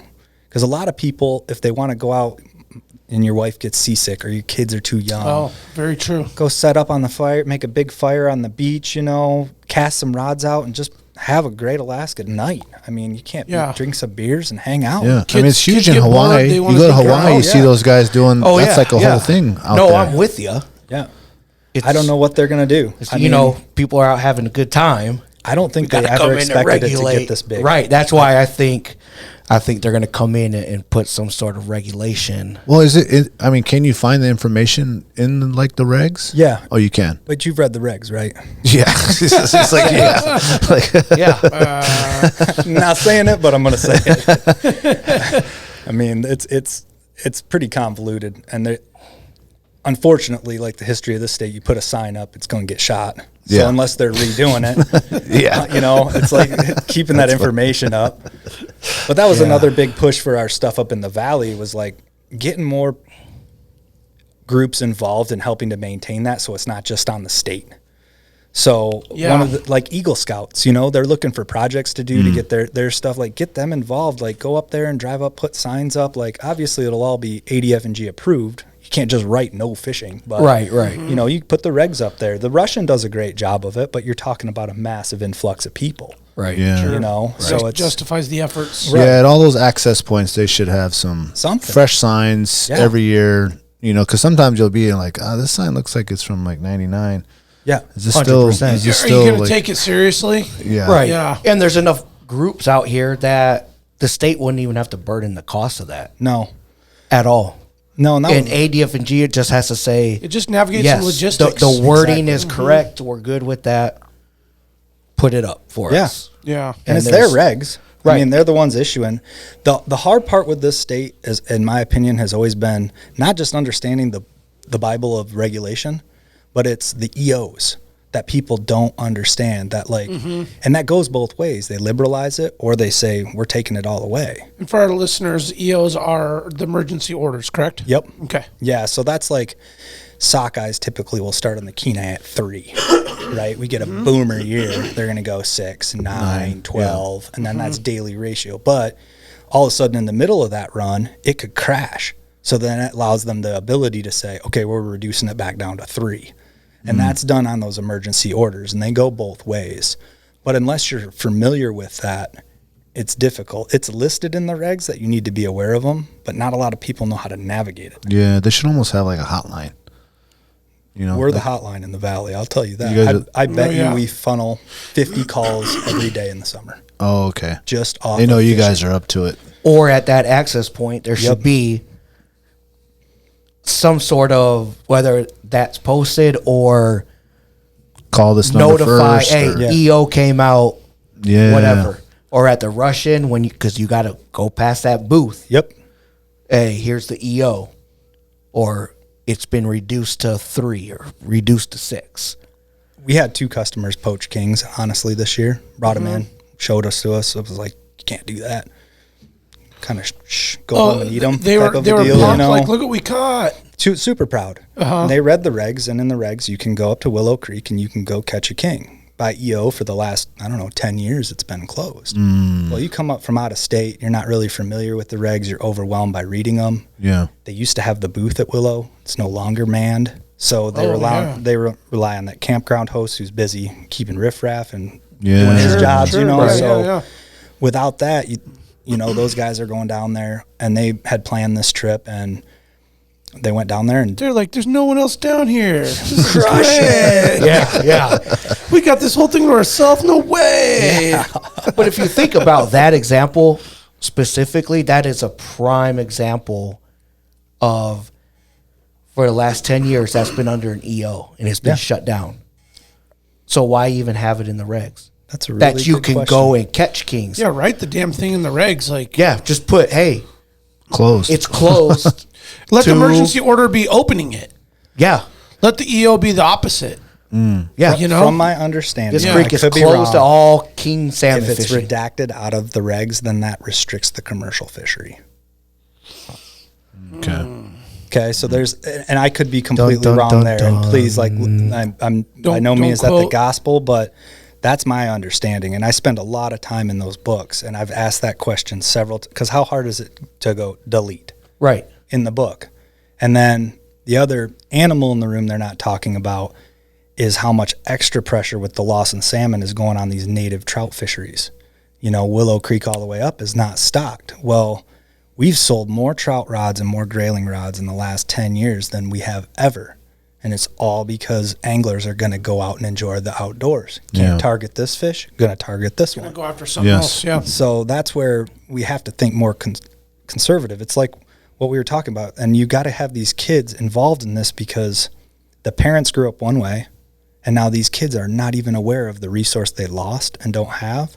So by that education through classroom programs or through your local tackle shops or your big tackle shops, you know, that's where these kids are going to find themselves connecting more with the land and resource, which is what we're all supposed to do. Has to be local.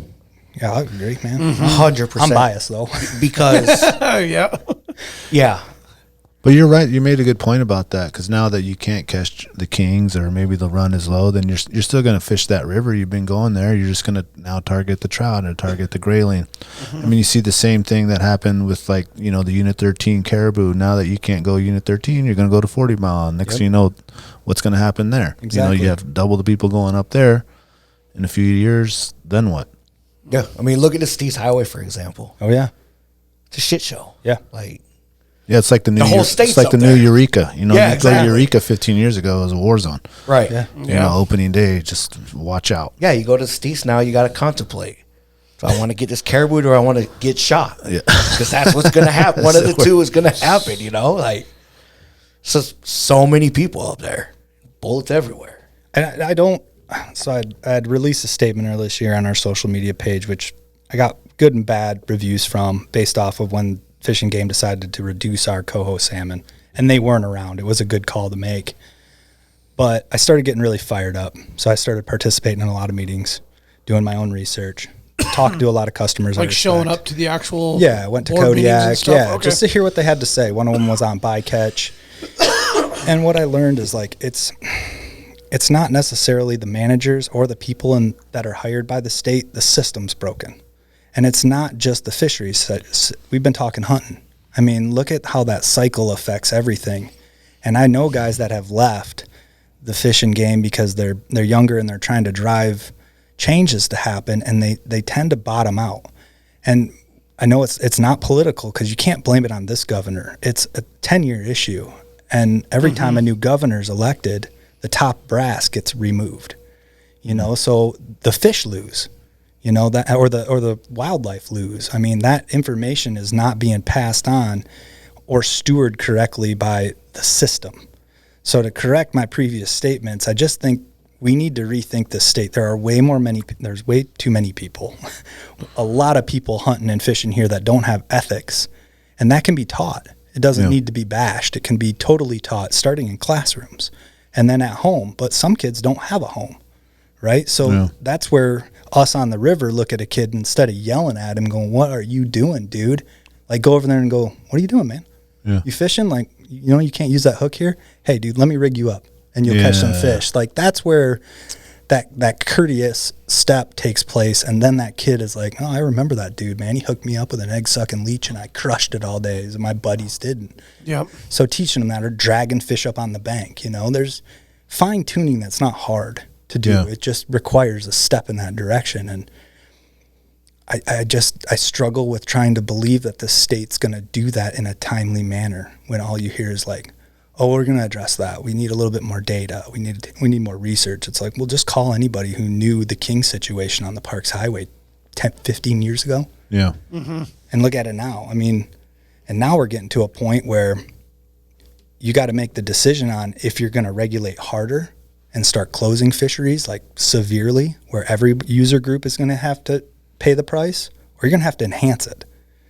And our king stock's getting so depleted that they're not going to have stock to take from when they're ready to do it. So they're going to have to bring out-of-state fish to repopulate ours, which is common in other states. And I hope we don't get there. I think salmon are resilient, man. Look at what they go through. Their life cycle's like freaking superhero, man. Yeah, and The they can Clutha come River back. is a prime example. Yeah. We were talking to Eric about that, They put a little bit of water back in there, and Boom. all of a Look what sudden, the fish did. Yeah, they didn't stock it, but all of a sudden, they're seeing fish just return out of nowhere. They're resilient, man. They're The tough. old bloodlines. Yep. Yeah.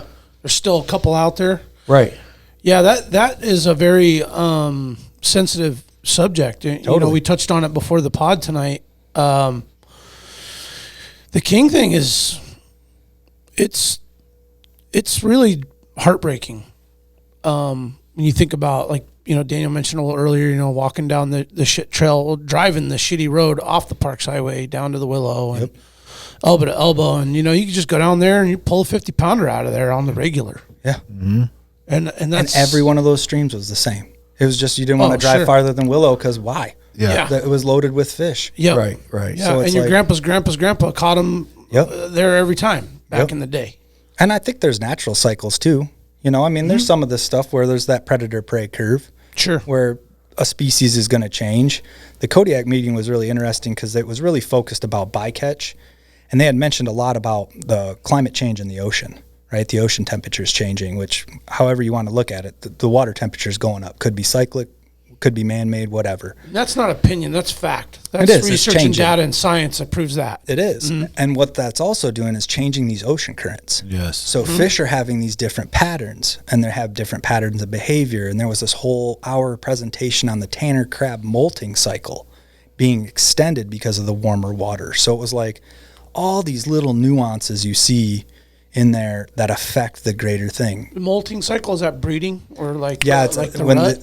I don't know if they do it when they're breeding or just before. Oh, I don't know okay. enough about the crab life cycle. I was just curious. I never heard They that. they But, change their shells, you know. They okay, they hulk gotcha. out of them Okay. essentially. All right. So, and that happens annually. Okay. And so their concern was like, again, going to that meeting, I wanted to burn every trawler's boat to the ground. Coming out of that meeting, much more educated, trawlers have given the local trawlers a bad name. And there's one easy change. Stop buying fish fillet sandwiches. I mean, that's the Pollock industry. Right. Is the McDonald's driver. And I'm not throwing them under the bus. It's No, a demand for a that's- product. But sure. the way of I catching love that those fish is... weird ass fish sandwiches, Yeah. to be honest. and it's good. Yeah. Can you explain the definition of bycatch? Because we probably have a lot of listeners that aren't from Alaska. Yeah. Okay. This That is maybe a lot don't to understand unpack, what too. that means and what it is, and I do want to jump into this topic. Yeah, I can. Down and dirty is when you're targeting something and something else is caught. The fishing method used majority of the time with trawling is a giant net, right? And I don't know the exact dimensions that the feds put out, but if you look up on NOAA's website, or the other one is the Northern Pacific Fishery Management Council, and they're the ones responsible for kind of the salmon steelhead management of it and allowing the commercial harvest of that, from what I understand. And then you have the NOAA aspect, which kind of sets standards outside of our waterways, right? Because Fish and Game, if I'm not mistaken, only manages 3 miles away from a shoreline. After that, it becomes fed water. Yep. Right. So the bycatch is an allotment that each trawl vessel, based on its size and the amount of biomass it's allowed to take from the ocean, is allotted, right? So, and these guys are netting up killer whales. I mean, so I went in there upset, right? Because these are huge companies, multi-millionaire, billionaire companies.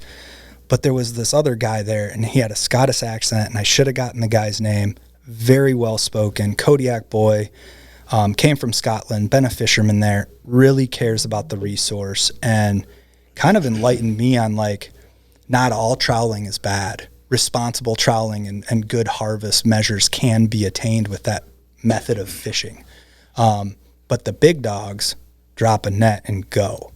And then the other industry you have an issue with is foreign companies. And I'm not picking on other countries. I'm just saying they don't play by our rules. Yeah. So our fisheries are set to a standard, but other countries are not.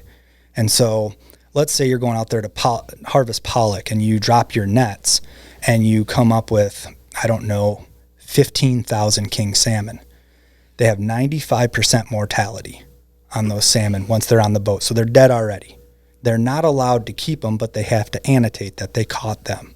That's done through an observer. Not every boat has to have an observer, so it's just hopefully you're being honest. Or an honest one, even if Exactly. they are an observer. Exactly. And How I much asked the is he getting state what paid they by do. the trawling company, right? Or getting beat up if he doesn't. Yeah. Right? Because that's Or life threatened or you're whatever on a it boat is. with some 20 salty sailors. Sure, it gets dirty. Yeah. So they scoop all that stuff and put it into the ocean. It does not go to anywhere. It doesn't feed homeless. It doesn't do Just waste. Yeah, and it was interesting because the commissioner brought up a good point. They don't want to incentivize it. So if they do say, bring all your stuff in, well, then what's to stop them from over harvesting anyways? So it's this really, really fine line right now. And I can't imagine what the state's trying to do to deal with it. But imagine a combine, you know, the fields where I grew up in the Midwest, they used to turn over every year. They tilled them, deep tilled them, and then they'd plant corn one year, wheat one year, soybeans the next year to keep the nutrients going. Right. In the ocean, it's much different. These guys go out with a giant combine. They're doing the same thing. Well, years into farming, they found out the no-till practice is so much more healthier for the soil, just direct plant. So it's they're starting to see the pollock are getting smaller. The amount they're harvesting and the biomasses are smaller. ADF&G does a good job of releasing that data, as well as the feds, but they're not stopping it. And so now what we see is like enhancement, right? There's 30 different hatcheries in the state. 11 of them are state-owned, 15 of them are nonprofit ran. And then out of that, I think it's something like 35% of those fish go to an area that's just basically for like commercial use. Been to Valdez and seen the pink run. That's, and so they spend more time on raising pinks than they do other fish because their life cycle's shorter. They only have to go through one winter in the tank versus a couple years with kings or whatever before they're ready to be released, right? And they're getting it down to a science. The one thing that's the problem is we have all of these artificial numbers, man, coming from people that are supposedly being honest with us, and we're seeing it, guys. I mean, it's not honest, you know. So they're talking about this. I think it's the EEZ zone in the Cook Inlet. So 3 miles, there's this giant wedge you can look up online, and it's like a peninsula running down the middle of our inlet that'll be federally managed. It'll be ADF&G's responsibility to enforce management, but the feds are going to set the standard. And the feds standard typically runs on maximum harvest. So that's what's hard is like your quota is 1 million fish. You can fish until you get 1 million fish. Doesn't matter what the run's doing. At the end of the year, if you only got 900,000, that's the end of the season. Doesn't mean that it was a bad run. Just means that you didn't hit your quota. There's not a lot of in-field interpretation during the season, which I feel our fishing game tries to do as best they can with the funding they allotted, if that makes sense. It's all money. Yeah, I mean, they got to have money to be able to enforce and do this stuff and follow it, and I mean, it's all about money in the end. Yeah, you know, That's I'm all looking what at trawling is about. Right? Yeah, I'm looking at these pictures here, right? Yeah. And I'll be the first one to admit it. I always knew bycatch existed, right? Yep. I didn't really pay attention to it until you and I chatted. Yep.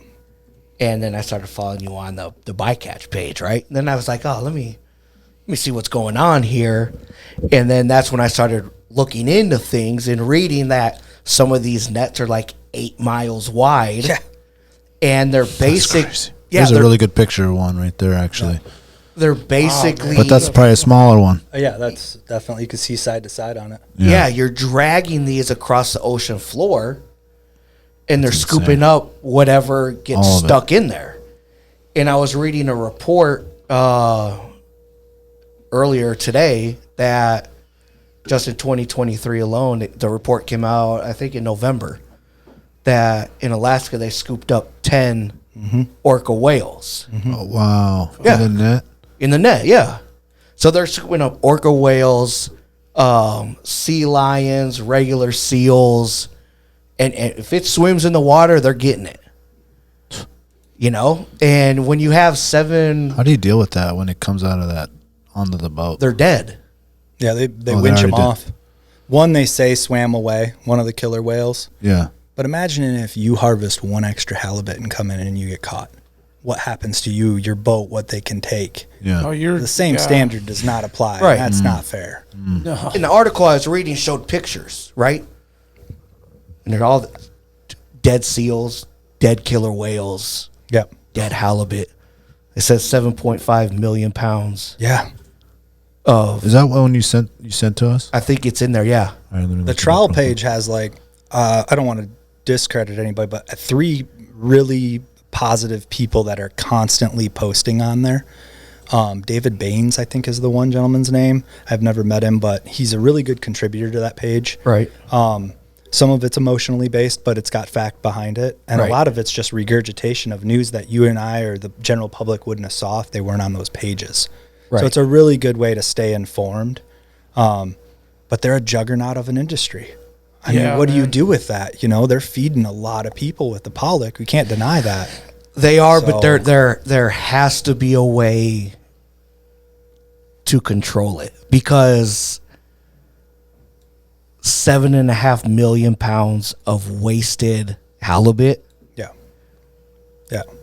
That's sad, man. That's a lot of fish to be dead, and you take a shovel and Put it back. Toss it back overboard. They should at least for the crabs to eat or something. Feed you the know? homeless. Feed the something, man. And they don't want to incentivize it, but I don't think it's incentive if you're like, bring me those fish. You're not getting paid for it. Or make them pay for the processing of it. Or, yeah. And packaging and ship it. Like, that could be their penalty. Like, okay, you caught that many. We want to verify it when you bring it into port. Yeah. And then you got to pay because your fishing methods are not accurate. Yeah. You know, I mean, it's no different than you wanting to catch a fish and then catching every other species but that fish. You change your tactics. Yeah. Right? That's what they got to do. Yeah. I mean, you got to feed the world. We all get that. But it's like half this food isn't even coming to us. Yeah. Yeah, there's so much getting wasted. Right. And you mentioned that we can make all these rules for what happens for American waters, but what's that percentage compared to everyone else? Right. There's another really cool page on there that this lady studies. I cannot remember the name of it, but she studies the shark and salmon migrations. Man, those things go everywhere. So you're talking, I had this lady come in the shop and she was super concerned. She's like, I stopped salmon fishing. All I want to do is get lake fish. And she was like, where can I sell my salmon stuff? And I was like, wow, what's going on? You know, start yakking with her. And she was super worried about the rearing grounds where Fukushima's leaking into the ocean. And she's like, I don't want to eat it. Those fish are full of radiation. Nobody's talking about it. And I was like, oh, dang. Yeah. I didn't think about that. I'm over there pigging out. Yeah, salmon, like getting twitching. Your skin's glowing. Nobody. That's pretty extreme, though. I mean, it's a legit thing, though. Level. It's a legit thing if you think about it and you look it up. Where they go out those it's right ocean across chains. the water, yeah, man. Yeah.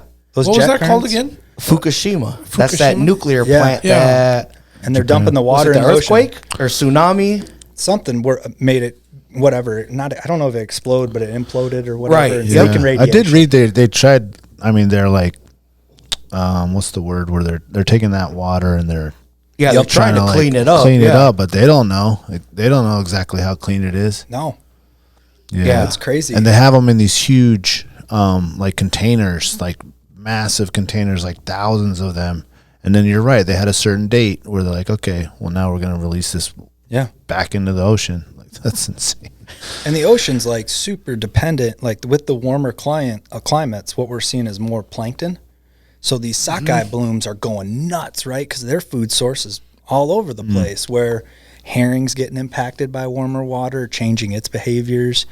I mean, it's no different than the polar bear losing the ice, right? Its hunting grounds are gone. So that species getting less and less ability to chase its food. Yeah. Which is exactly what's happening in the ocean, in my opinion. Yeah. And some benefit from it. Yeah. You know, we talked about the crab thing. Like some of them are benefiting from it and some of them are not. Yep. Yeah. Right. From the heating up. And they pivot and they figure out a way to transition and figure out to find foods other way. That's what I was going to say. You like know? if you, I don't mean to cut you off. They evolve. Yeah. Yeah. They No, go ahead. all, if you take the pressure off of all of them, even if it's a short-term thing, all these animals learn how to adapt. Yeah. I think, what is it, Darwin? Like, they all will adapt and figure out Or die. or die. Yeah.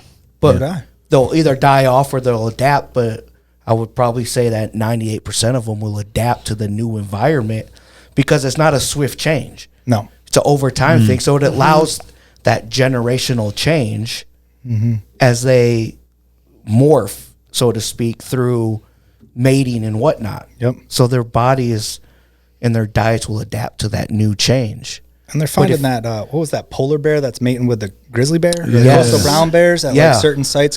So that's a totally new species, right? Like Yeah. it's a hybrid. Right. Yeah. That's evolution. I mean, they're crossing paths, but they're still mating. So it's like, what's to become of that? Right.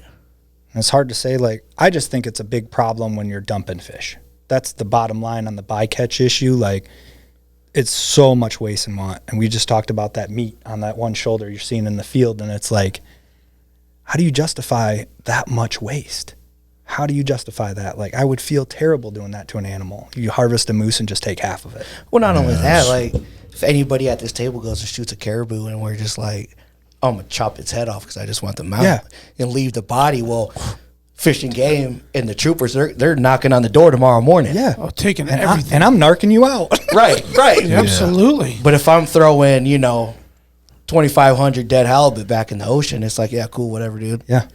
That's allowed because that's, you're allotted that many. Yeah. Well, and to stay on this topic, because bycatch is very interesting. It's fascinating, and it's something that people need to know more about, right? I think a lot of people listening to this podcast recording weeks later are going to go, what's bycatch even mean, right? Yeah. I'm like, I haven't even heard the term.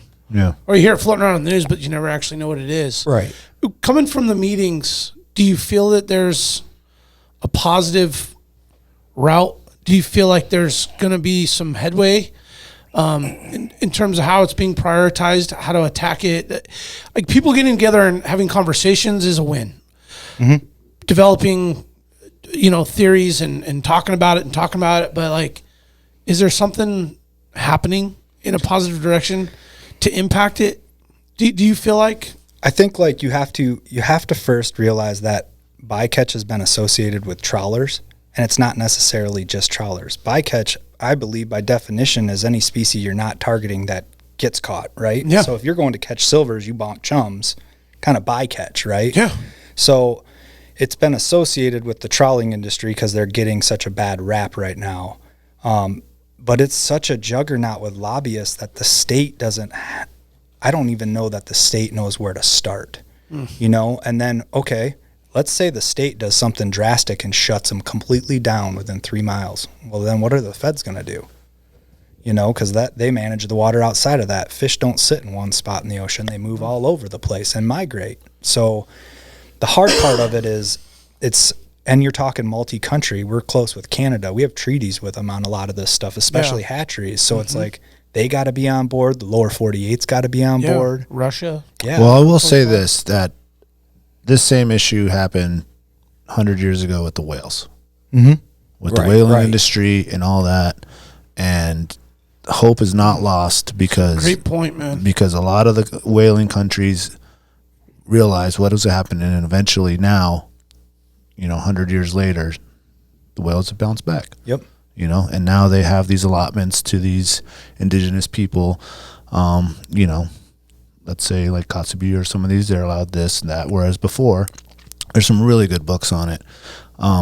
It was insane what was happening with the whales. Like, we went from however many millions to tens of thousands. Yeah. Right. And then eventually, before they were totally done, all these countries got together and made these packs. Formed an alliance to help preserve the future of whales, right? Yeah. So hopefully before it's too late, it's just history repeating itself. It is. Right. It is. Yeah. I also think we should put it out there that, we're not here targeting any specific group. We're talking about bycatch as a whole. We're not bashing trawlers or anybody of that nature. We're just, bycatch as a whole is an issue within our state or recreational type, just our regional thing, waters, our resources, so to speak. And they're not breaking laws. Right. Nothing's being done. They're within regulation. Yeah. So, and if they are, they're fined. We're just trying to keep our resource alive and well, Is bycatch, we're talking about it here, but do we have this same problem off the coast of California, let's say? I can't speak off California, but I know I just took a trip to Christmas Island. And we went fly fishing there. Don't worry. It was super nice. Yeah. But when we're flying in, there's 2 big trowel fleets there. And we were like, So we start talking to the locals, like, what are those fishing boats doing? Well, when COVID started, I think it was the Koreans went over there and assisted Christmas Island with funding based off of a long-term tuna trowel contract. So it's not just here, and it's the same style. They set up massive boats that are processing, then they go out and do their thing and come back there for processing and then ship it out. So it's a worldwide issue. I think Alaska's even found some boats off the coast that the Coast Guard dealt with a couple of years ago that had a bunch of chum salmon from I was going to bring it up, but I didn't. It's from China. Yeah. So that's where that international issue is, right? 800,000. But maybe those fishermen over in those countries don't know. Or they're not being told, like, don't bring that stuff back here. Like, an international treaty needs to be the next step, in my opinion, because it's no different than, like, I think they just had that green conference in, or was that Dubai, on global green emissions. And it's kind of the same idea, like get these coastal countries on board with this so that everybody works together through a common cause, right? We all want fish, you know? You don't want to wipe out the ocean. Yeah, I agree. And I think, you know, if we keep going down that road, and that's why I think, like Brandon said, conversation is good. Yeah. If we keep going down this road, I mean, there's not going to be any fish. Yeah. Or anything, period. ADF and DG did an awesome job this year, and I don't know that they've ever done it in the past, of hosting these town hall meetings. And the one in Kodiak, I was pleasantly surprised was, I was sad after the meeting just because I didn't see a whole lot of resolve as far as like a positive direction. But it was, the commissioner spoke for maybe 5 minutes and then turned it over to people, and they took some pretty heavy hits on the chin, emotionally based, factual based. And they kind of did the best they could. They had specialists there to answer everybody's concerns and questions. But if there's one downside to where we're at now, it's like blasting people on social media, you know, and not seeing that person face to face and going, look, dude, I don't agree with you on this, but maybe we could think about these options. And then he may say no, or he may say, let's work on that differently and do this, or here's a better idea. Better opportunity to influence something positively on either direction, right? The dialogue's got to happen. Versus just the pure negativity and poison and shit that's can be taken out of context too with social media, right? Yeah. Like you can't really express your emotion. Yeah. And not fact based all the time. It's emotional based, which is justified. I mean, if you're angry, there's no kings on the, I am, but the commissioner right now, the current governor right now didn't do what the trend's been happening 10 years ago. I mean, it's a big animal, right? That's why we were saying it's the system. I truly believe like the system needs to be looked at again and go, there's a lot more angler hours here. There's a giant economy we could enjoy with a healthy run, and commercial guys could enjoy and trawlers could enjoy, but it's not being managed efficiently. I don't have a solution to that. I wish I did, but I just feel like there's a healthier way to, and it's sport fishermen too, man. When you have 200 kings go into Willow in a year and 5 of them get poached out, that's a problem. I mean, you're not helping either. So it, by no means is it pointing fingers at anybody, but I don't think any of the industries can say we're catching fish like we did 20 years ago. Oh, definitely not. Hell no. Definitely not. And the size. Oh, no, that's definitely, I mean, be one thing to bring kings back, but are you going to bring 50-pound kings back? Right. Probably not. Right. And I think that's an important thing to bring up is that it's the sport fishermen are the ones that are advocating or screaming for all this change, but by no means at all are they innocent anywhere in the whole grand scheme of things. No, and a lot of, your native, I've got a good buddy that was on Christmas with us, and his family's been commercial fishing up here for generations. So you're going to look at him and be like, you can't do that. Like, hey, homie, Right. I don't know if you read your news, but I was here first. Right. Been doing this a while. So it's a slippery slope, man. And if we remember, we're all people. I think at the end of the day, I think the hard conversation to have is with a state agency, a federal agency, an international agency, and you got all these governing bodies, not a lot of funding to bring them together. There's not like a town hall meeting for them just to sit down and hash out issues. And bring your heads of Trident in, bring your heads of your comm industry, bring your heads of your sport fishing and go, what's going on? Let's flush out the problems so we can start working on solutions. That's the only way you move forward. And I just put the book up there. This book, if you haven't read it, it's called Leviathan, I want to say. It's the history of whaling in America, and it pretty much is like what we're looking at right now with the same thing. The author is Eric J. Dolan. It's a really easy read. It's not like, torturous reading. It's a really good story. But it really goes into that whole thing and how all these countries and what was happening with the numbers and how they solved it. And it's a really, really, really good book. But so now that we bummed everyone else out, we're gonna take a quick break so that I can get another beer. Turn this thing around. All right.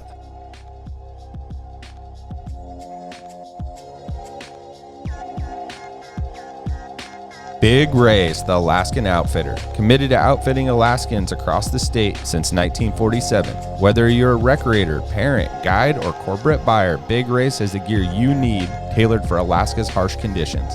At Big Ray's, you'll find brands like Carhartt, Grundens, Darn Tough, FXD, Okiwear, and more. Big Ray's is your one-stop shop for both outdoor gear and rugged work attire.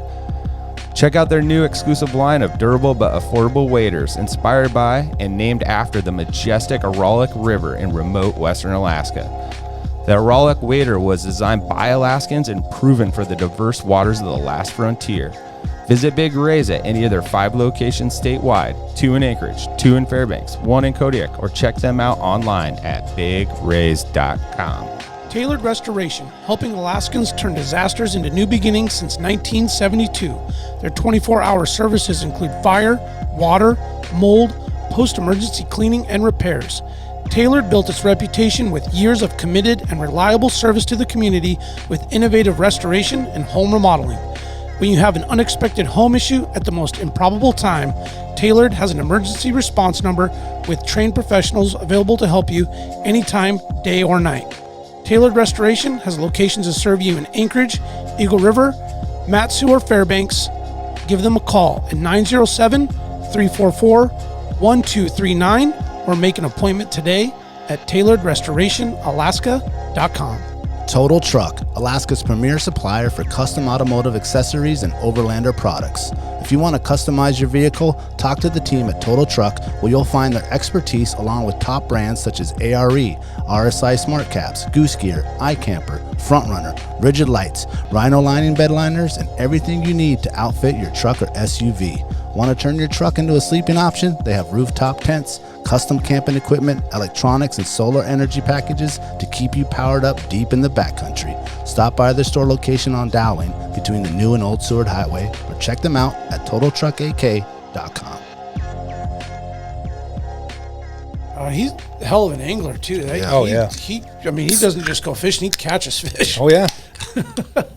All right, guys. Anybody got a good joke or something? Lighten the mood. Whoa, man.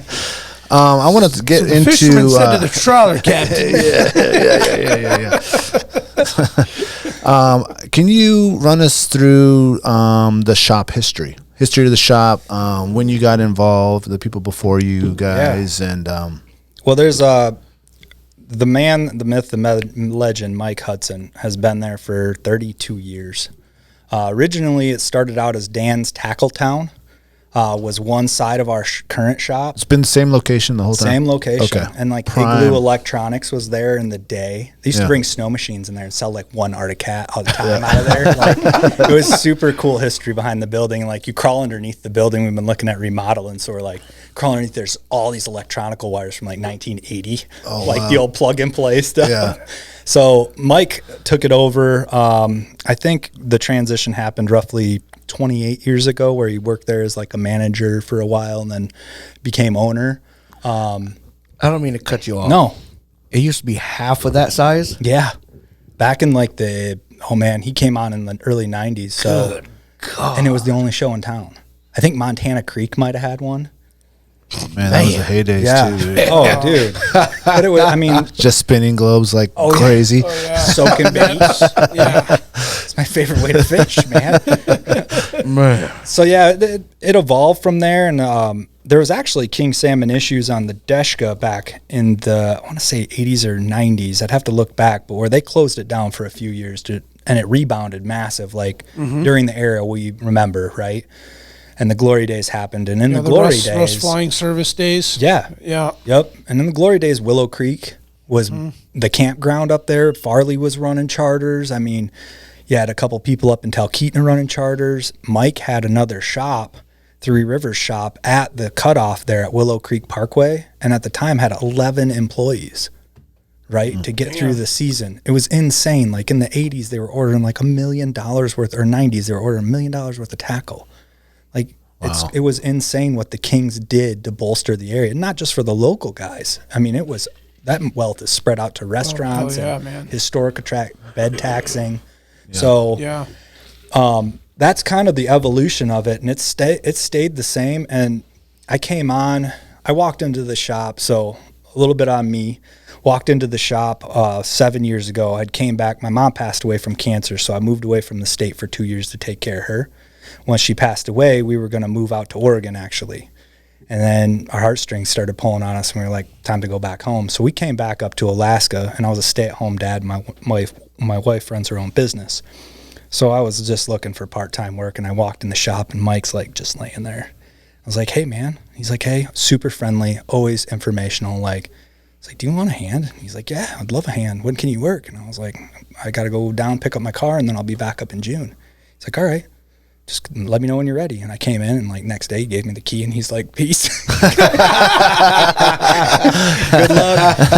But that man ran that shop 6 years solo, right? Like every day grinding by himself, like working for the public. He is the most humble person I've ever met, and like super devoted to the community.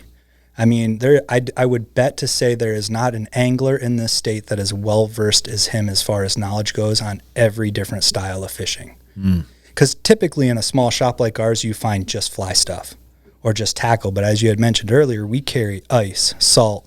You got to know your knots. You got to know how to do all of that stuff in all those industries. And that, to be able to do that with confidence so you can sell your customers gear is a challenge. You need to know how to do it and practice your trade. Yeah. Because it's not a bigger box store turns over people. So if I buy my gear from you and then I come back a year later to be like, what you sold me didn't work, you're gone. Yeah. Where if we sell stuff, they're coming back in. It's like, AJ, right, man, this thing right here, dude. On the porch. Let's go. So it's I love people. I love working in the shop, and it just kind of evolved, and Mike and I's partnership flowered from there, and we started expanding the shop and growing it more in areas, and he let me really run free. I've had some massive failures. Apparel has been just brutal. I keep trying to do it, and I don't know why. I'm like shooting myself in the foot. We've got a great apparel shop down the road, All Seasons Clothing Company, like super dialed in. We keep trying to do stuff, and he'd never say no, and yeah, it's been evolving, and it's been a super fun trip, and we've hired all these different people, and a lot of the people that have worked for us in the past have been vets. So I'm a combat vet myself, and it was just like they've got extra income. A lot of them love the outdoors. We work a lot with Project Healing Waters, which is a nonprofit for vets. They have a great Valley program. They do fly tying, rod building, keep people busy when they get back from deployments and stuff. Super healthy program. And they razz each other like hell, man. It's awesome. I mean, if it's Coast Guard, they're just grinding on each other. So through all that, you get to learn the community. And for me, there was a time where Mike was going to lay me off when I was a part-time employee. And I was like, I'd really like to buy in and be part owner of this. And what sold me on that was probably 60% his behavior and me wanting to have that person in my life longer, just for that positive, one, information, but two, just being around that like a professor. But the other is our community. Like I have met so many core friends and customers that are just genuine people. And a lot of people think you come into a fly shop and you just bullshit. A couple of years ago, we had this lady come in. She starts bawling her eyes out. The shop's full of people. Well, her son was a great customer of ours and a hell of a pike angler. And he got hit by a drunk driver. So she brought us in this picture. And like me and Mike both give her a big hug. And it was just like, that solidifies it. Those things, more than like you coming in and going, I crushed when you told me to go there and use this. It was like, she thought to think of us in her hour of despair and come in and go, I want my son's memory. And his picture still hangs in there. Oh, that's so cool. It's like that entrenchment in the community. Alaska's already badass. And then you meet the people and really get entrenched in them. Man, you can't beat it. Yeah. You can't beat it. And he always told me you won't get rich doing this, but that's a definition, you know? I mean, I'm happy to go to work. I've had maybe 5 days I can think of where I didn't want to go in the shop, and that's because they were good fishing days. That's acceptable. That's acceptable. To be, not driven to go to work that day. Yeah, it's like, God dang, it's perfect. It's about to rain in 3 hours. Let's go. Yeah. So yeah, It's an awesome job, man. So we're looking to expand the shop. We're hoping to went down the rabbit hole of trying to build. Cost was too much for our small shop, so we're looking to build a basement this next year, move our shop, kind of update it, if you will, and remodel, make it a little bit more modern. Freshen it up. Man. Lipstick. Yeah, There you go. yeah. Throw some lipstick on there. Yeah. But it's so when I came in, he raised his kids through the shop. So my kids have been working there a lot. Like, they work there all summer on Saturdays and Sundays. My son will come in whenever he needs extra money and run the till. So that heart of the shop has been natural for both of us. Yeah. So it's been very easy for both of us to work together on what our priorities are, and it's always been the community. So then now I'm in the tough years of my kids. My kids are 8 and 10. So they're both in schools to where I can go in there and look like Superman, be like, you guys want to go fishing? And they're like, yes. So it's super cool. And we've taken out a bunch of people's kids in different school programs, and it's just fun, man. I mean, you can't beat that. This job's fun. It's got to be. Yakking all day. Oh yeah, It is a good time. yakking. Yeah, it's a cool thing to give back to the community, and I like listening to it. I'm sure your broadcasters do, and listeners. It's awesome, man. Right. It is. I wanted to bring up some of the local made. It seems like every year there's more and more local people getting involved in the industry. We've had Sure. At the South Central Bead Company guys in here, and I know Kodiak Custom, they're on our list to bring in, and we had Alaska Rod Co. and some of these other people that I know you have some of their stuff in your store. Yep. Is there some that were, how are those relationships built with them, and is there some people that maybe we missed or some up and coming things that There's are always happening? innovators. I think what's happening right now is there's some legacy state companies, Tony with Kodiak Customs being one of them, Keith with Columbia River Tackle, Alaska Rod Co. is starting to solidify their stuff. Ken's been in the game now. He's kind of becoming an OG. And then you have these up-and-comers, Hooks of Alaska, Hooked on Alaska. There's all these other small companies that are pouring lead.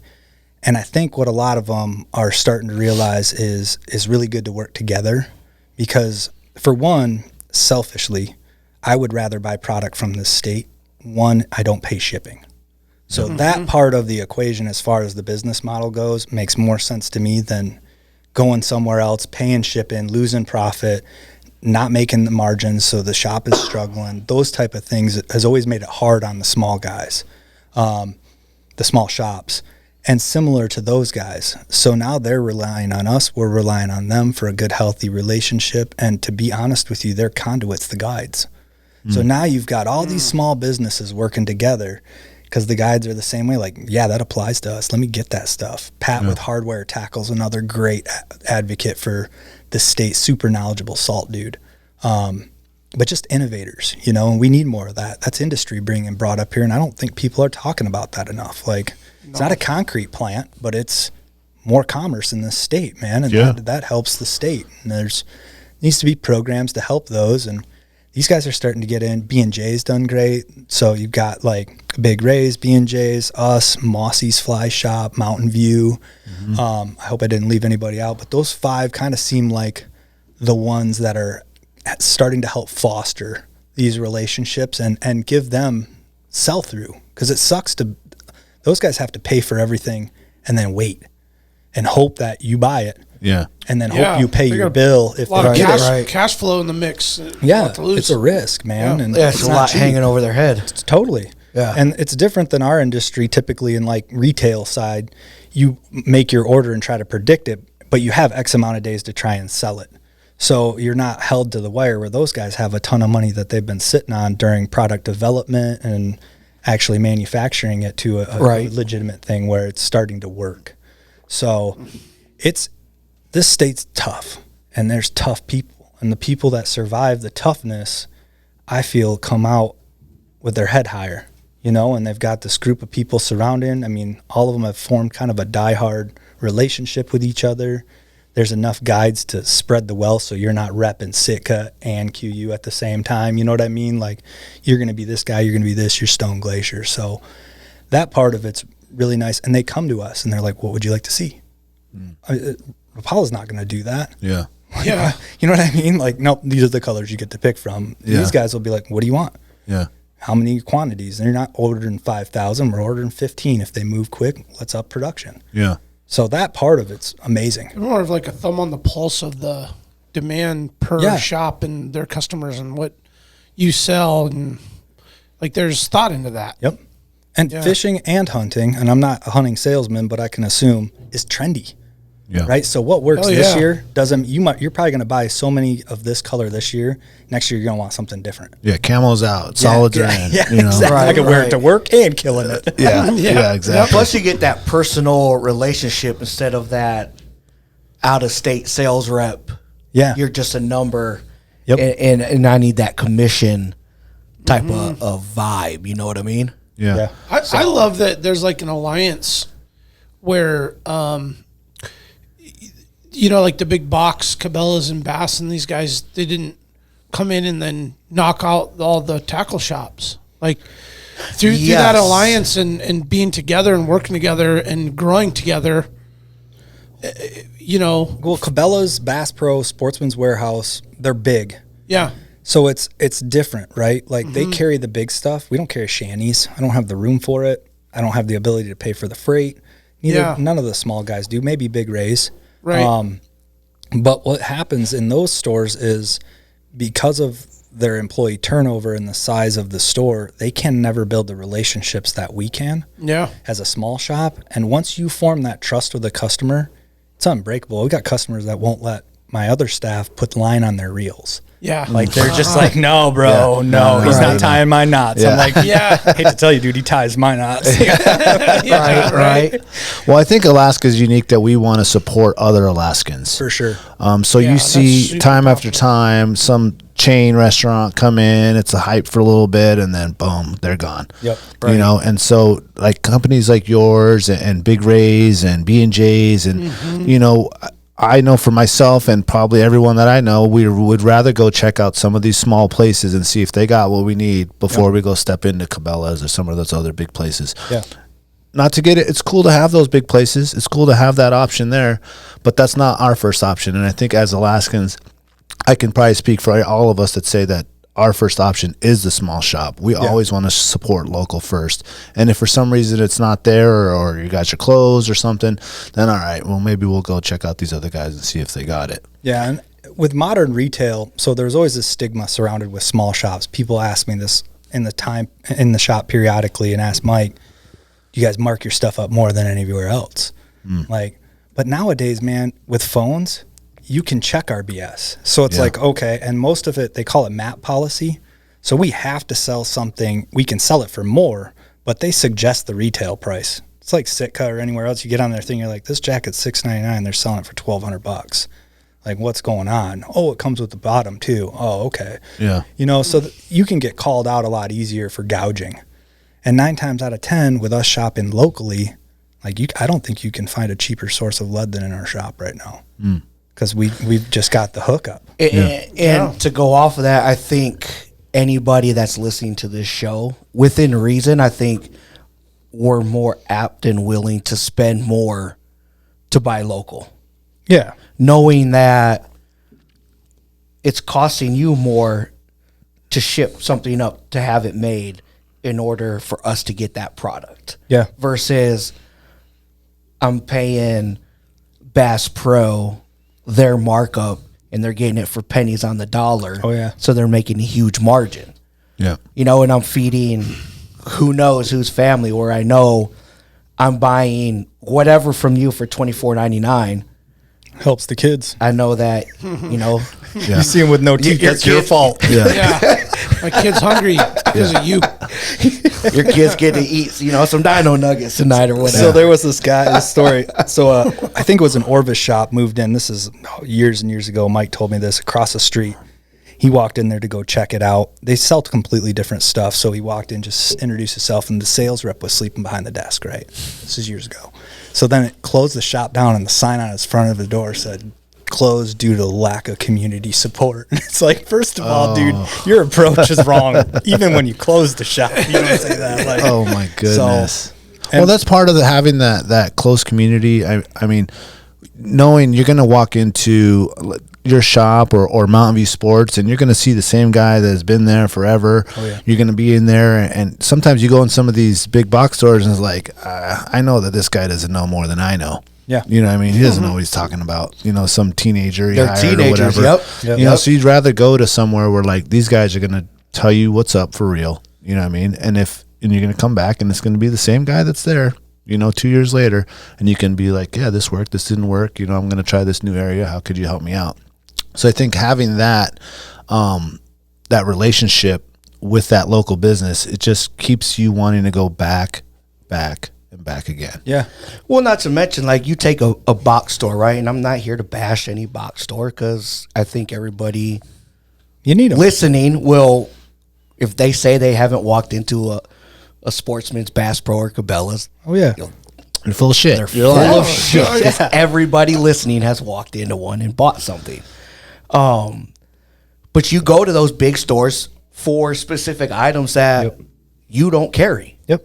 And you could find those little odd and end things that's unique specifically to target specific fish here. Mm-hmm. I don't need to go to Bass Pro to buy my fishing gear because there's no catfish here. But if I walk down this aisle, there's a shitload of catfish bait. Turkey calls. And turkey calls all over the place. You Dude, know, what's like up with the snake bite kits? I always look at that and I'm like, what is do we this? got snake bite kits in the state? right. I might be You traveling know, to so Arizona. it just goes to show that no matter where you're at, like that box store is just putting stuff on the shelf. They don't care about the demographics or the geography of where we're living. Right. They just want your money. Yeah. And Yeah, that's just their business model. us at this table know that those catfish nuggets, they're not going to catch anything. But People buy 'em. the tourist that comes up knows, oh, I can catch fish with those catfish nuggets in my pond. We're going to try them here. Yep. So they buy them. Yeah. But they can go to you. The There's uni- no catfish the nuggets because unique they don't thing work. about You the know what I'm state- saying? Yeah, oh yeah. The unique thing is we have such a high turnover rate of people naturally, right? Tourism. So these people are coming and going. temporary. And then military. You know, so there's this transient population, and those guys want to get after it.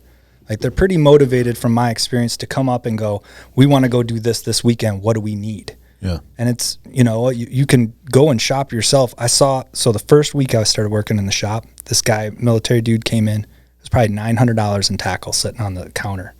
Mike's like, what are you trying to do? He's kind of talking to the guy about what his goals were and what was he doing. And he took all that tackle, moved it off, made $20 sale to the guy. Like, here's the 3 things you need. Go fish here. Yeah. Lifelong customer. That's it. Yeah. So it's one of those things, like, you can let them go free, and that's what they will do in a box store, right? Because nobody's there holding your hand, where we get to interact with every customer that comes in on a one-on-one basis. Right. Right. So that's the benefit of shopping small anywhere. You go to a great florist or whatever. It's like, what are you buying? Flowers for your wife or flowers for a funeral? What are you after? Like, let us help you pick that out and arrange it. So it's just helpful for everybody. No, 100%. Well, and from a consumer perspective, I like to find deals.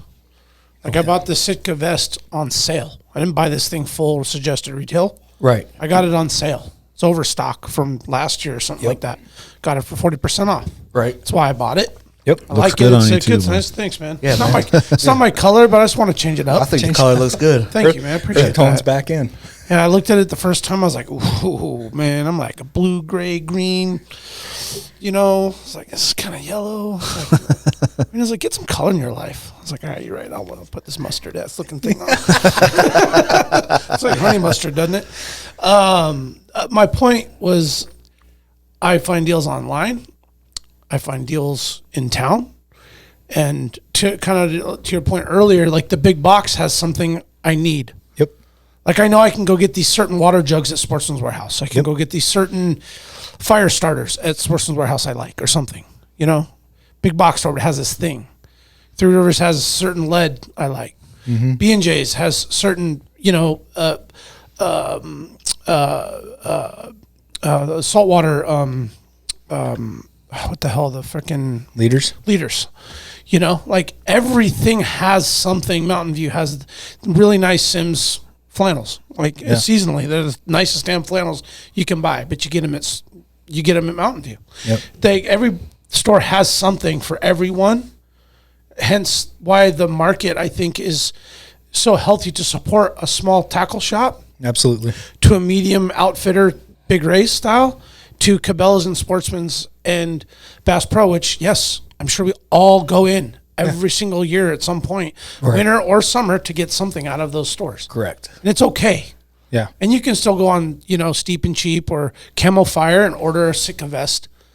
Yeah, I could go to a store and get it retail here local, or I could get it for 40% off, which I'm going to do that occasionally on certain things. Heck yeah. And without a doubt, go into a tackle shop and pay $27 for a Kodiak custom halibut jig all day long. Yep. Pay full retail without looking twice. And they work. Right. But Yeah, I'd rather pay full retail for the local guy. you pick and choose. Stick it to the what big guy you're and like take cool my with discount. spending. Yeah. Like without question, looking at a price of something and buying it, like at a small tackle shop or something, versus like trying to find something on a deal. Spending habits, right? It's Yeah, yeah. And we all have budgets. I mean, if we Totally. were all millionaires, no problem. Yeah. Yeah. None of us here. I mean, But it's just like, Shop like I'm one. never gonna be. Columbia River's local? yeah, they're out of Palmer. I didn't know that. Yeah, Keith is I his didn't name. know that. Phenomenal guy. Why did man. you choose that name?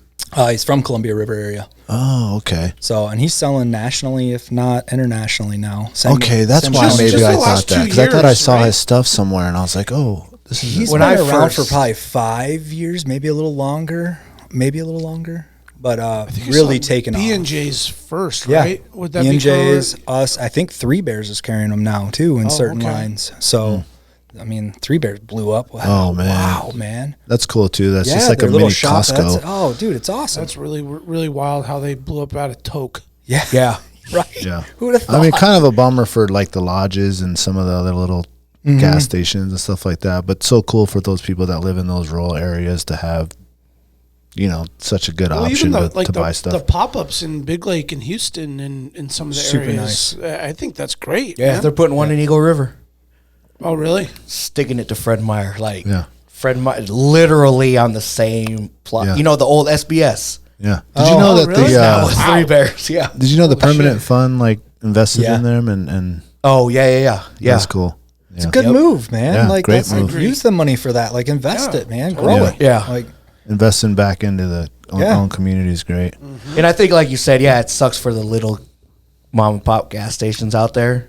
But I think it's good for those communities because now they have access to more. They don't got to drive all the way into Wasilla or Anchorage to, get whatever. Yeah, because Three Bears, I mean, they're building, they call them convenience stores, but it's a gas station. But their definition of a convenience store They is got it all, man. it's like a Fred Oh, Meyer yeah. to us, Yeah, that's it's nice. great, man. Yeah, it's like a full blown grocery store up in that joint. yeah. Hey, you can get lures and a hot pocket. Like, Yeah. Exactly. I know, I man. was- 20 to 22 ammo, Oh, yeah. On the road with your RV septic pipe.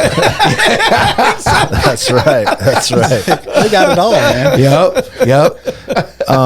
Three Rivers. What are the Three Rivers? The Yetna, the Susitna, and the Little Sioux. Okay. Yep. So the Big Sioux, Susitna. the Big Sioux, the Yetna River, and the Little Susitna. Why specifically those three rivers? I don't know. The original guy, Ed Albright, I believe, and Wayne, before Mike's day, had picked out the Three Old Rivers. Ed and Wayne. Old Ed and Wayne. This sounds like a couple After guys they bought that run off, Three like- Rivers Tackle Shop. Exactly, right? Dude, it used to be down and dirty from what I heard, man. Like smoking cigarettes in the corner, hell and yeah. pot of coffee, and just That's that all mouths. campfire conversation earlier. Man. Yeah. Walk in there and get lung cancer. Like, Well, 3 years ago, guys, I had my biggest scare, right? Because I go driving home and I see this laughing salmon, and I'm like, oh, crap, another tackle shop. My Sims rep calls me up, and he's like, dude, you better watch out. Somebody's coming in on the low. I was like, where's that? They're like, Palm Wasilla. So I drive by it. I'm like, oh, shit. See their little building soon. And I was like, damn, it's brand new. It's on the creek. Turns out it was Laughing Salmon Cannabis Company.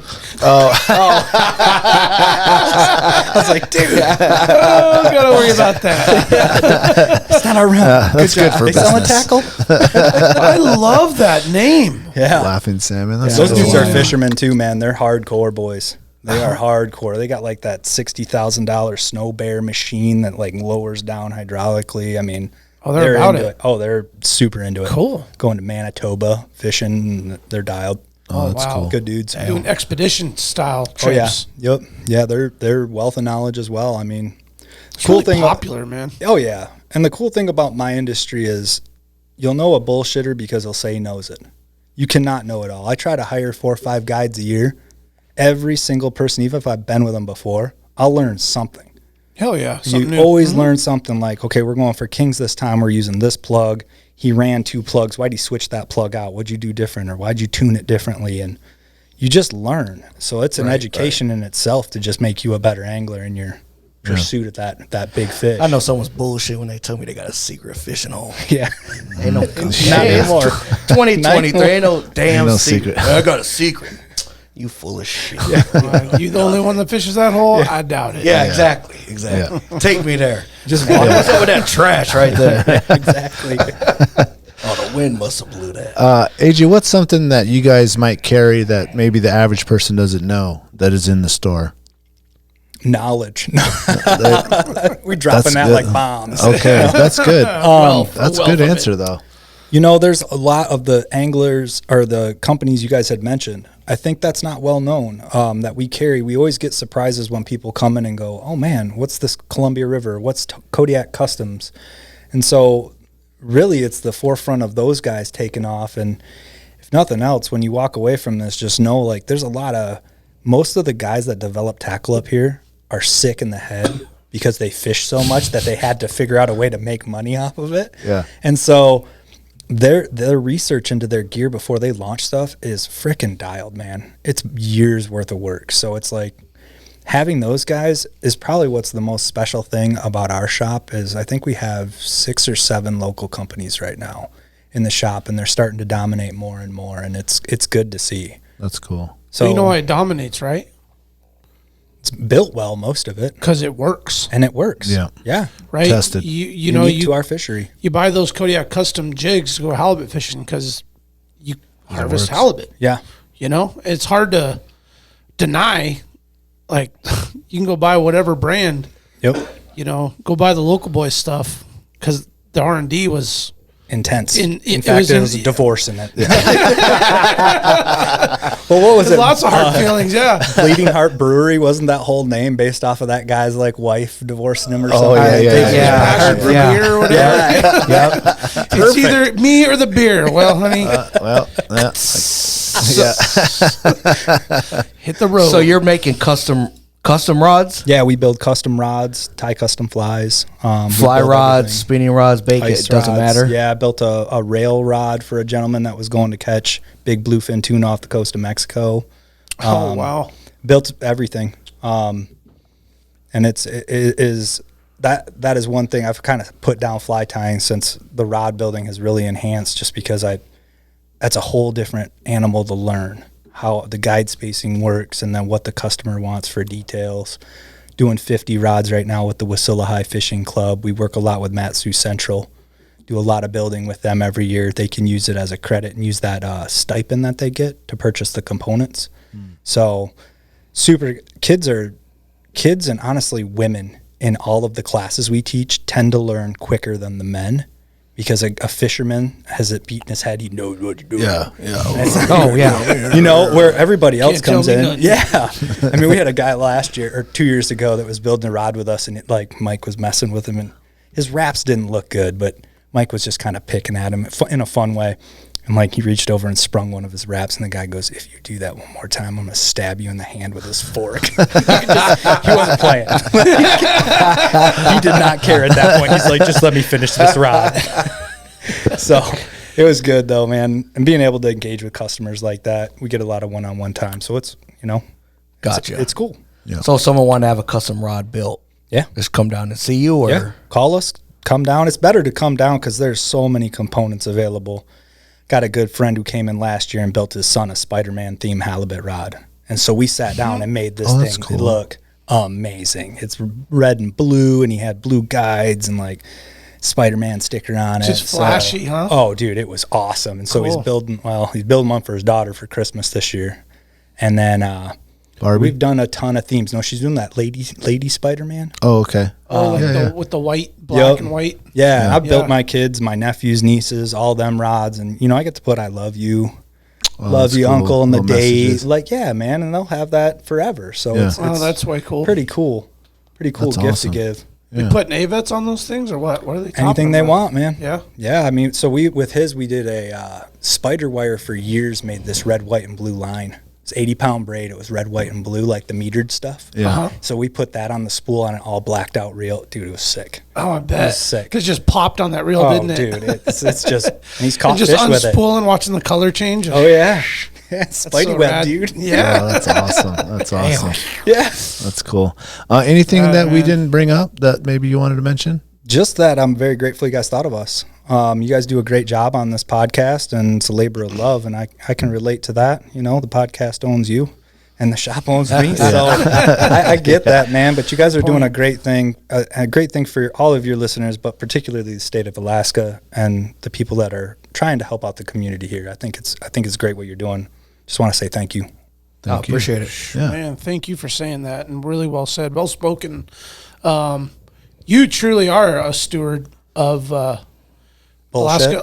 Well, you're a fisherman. You're a fisherman at heart. That automatically qualifies you as a bullshitter. Yeah. Fact, he did tell us he got a secret fishing. Yeah, and you certainly have a unique talent, clearly for that. But just being inspirational to being passionate about your community and the state you live in, what you love to do. Like you said, you're never going to be a millionaire, but you're probably the richest man in the world on certain days. Yeah, working that tackle shop. Thank you. Teaching a kid or a guy or a gal coming in, trying to find out, just fine tune something, whatever that means. Yep.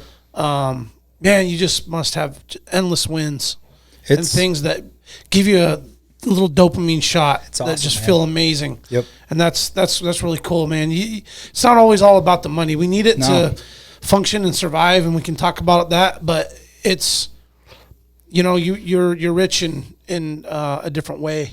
I think my customers do more for me than they understand. A lot of them look like a thank you. It's like, thank you for being here and being open, and it's like, dude, I was having a crap day today when I woke up, and like your story, or you showed me a fishing picker, or just came in and made me laugh. And then the other really nice thing I didn't touch on is, like, sometimes in the winter or the summer, you may come in and the shop's locked for no apparent reason. It says we're open, we're not. Well, if something goes on with our family or our friends and they need us, we lock that door and we can be there for them. And our customers will turn around concerned, write us, text us, or whatever, like, hey, we come in the morning and like, what's going on? You guys okay? You need anything? Like, you have no idea. That makes your morning after, like, your kid might be sick at school. You go pick them up, weren't open for the day, maybe lost some money. The next day they're there. Yeah. Hey, are you okay? You need anything? You want me to make you some soup? You got everything covered? It's like, dude. That's so cool. Yeah, man. That's what it's. And yeah. I don't know if it's just this state, but it sure as hell feels like it is. I mean, honestly, I think it is. It's pretty special. Yeah. We watch out for each other for the most part. You ain't getting that in New York, tell you what. I don't think so. Yeah. It'd be Three Rivers dead bodies. Yeah.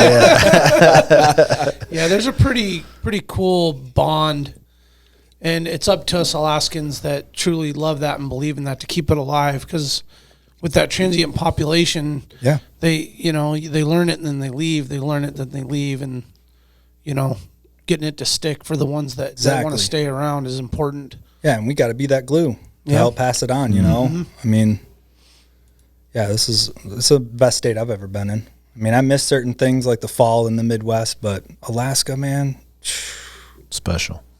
Yeah, I've been struggling with this winter, to be honest. Yeah. But we sit around and have these conversations, and puts a lot of stuff in perspective. Again, like big picture, why this is such a special place to live and raise a family. And like I said, man, sometimes I'm like, that warm weather down there somewhere else would be real nice. Driving around these nasty ass icy roads. Yep. But that right there, like you said, you have experience living somewhere else. You know what it's like. Yep. A different culture and society of people and connection to community. Mm-hmm. It is special here. I think it's the intensity really, here too, right? Talking about that. It's the intensity. Like, you don't have time to mess around here. Somebody's broke down in the middle of winter in the snow. Like, you're gonna help them. Oh yeah. It's not like another. Because one day that'll be you. It's gonna be you one day. Yeah. Yep.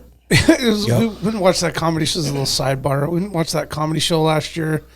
What was that? What's that? Kirscher? Bert.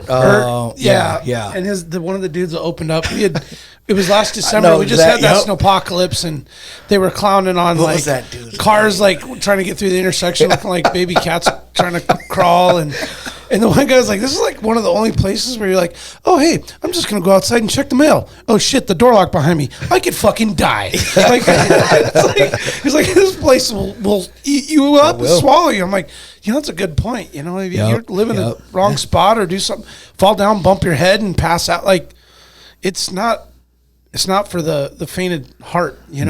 To live here and fact.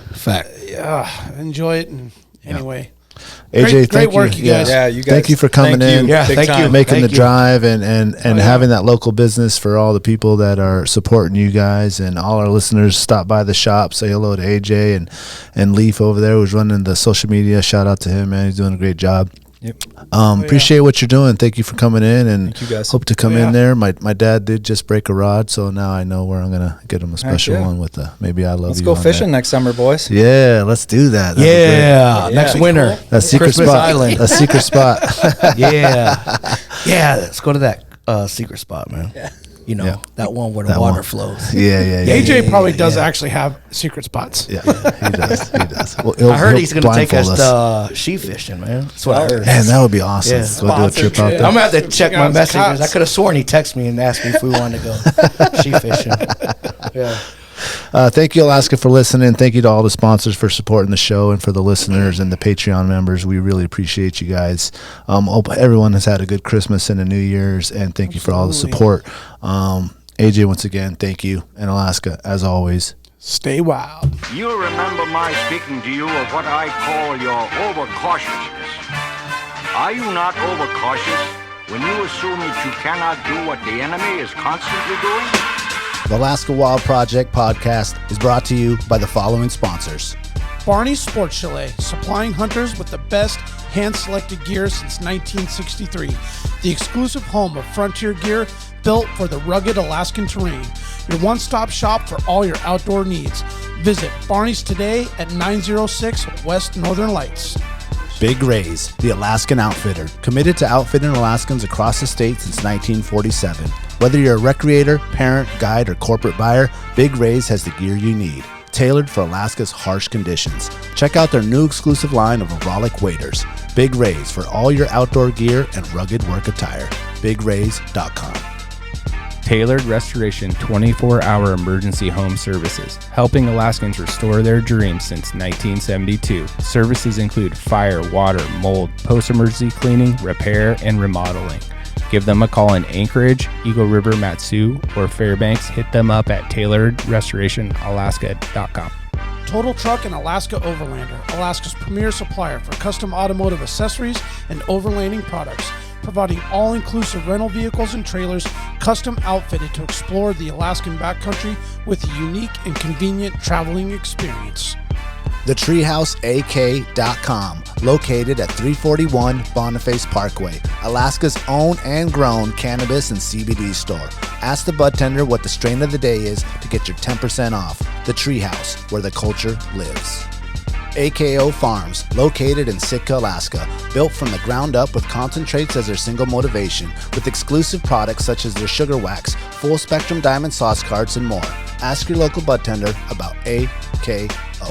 Marijuana has intoxicating effects and may be habit-forming and addictive. Marijuana impairs concentration, coordination, and judgment. Do not operate a vehicle or machinery under the influence. There are health risks associated with consumption of marijuana. For the use of only by adults 21 and older. Keep out of the reach of children, and marijuana should not be used by women who are pregnant or breastfeeding. The Bait Shack, located on Ship Creek upstream of the bridge. Can't miss the bright red shack. They are the go-to fishing gear rental and guide service on Ship Creek. Tight lines and fish on. Come hook into the action with them. Hit them up at thebaitshackak.com. Lawn Pro AK, Alaska's year-round professional property maintenance team. Services include weekly lawn care, custom landscaping, fertilizing, weed control, turf repair, and more. Schedule your free estimate at lawnproak.com. Alaska's OG cider company, Double Shovel, crafting gluten-free colonial-style ciders, founded as a healthier, non-inflammatory brew option. Drop by their Pop and Tap room in Anchorage off of 58th and Arctic or visit the second location in Kodiak. Double Shovel, award-winning ciders.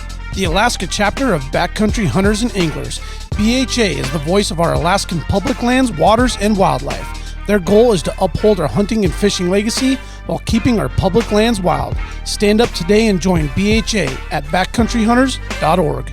Alaska Mining and Diving Supply, located in Anchorage, is our go-to for powder sleds and utility rigs. Whether you're in the mountains with the flat bill bros, running trap lines, or hauling freight, they have the selection to get you dialed from peaks to the valleys. Find them on Commercial Drive or akmining.com.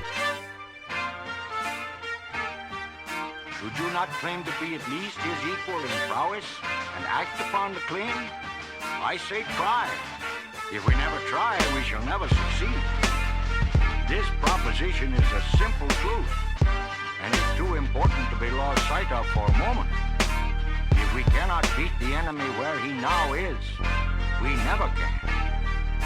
It is all easy if our troops march as well as the enemy, and it is unmanly to say they cannot do it.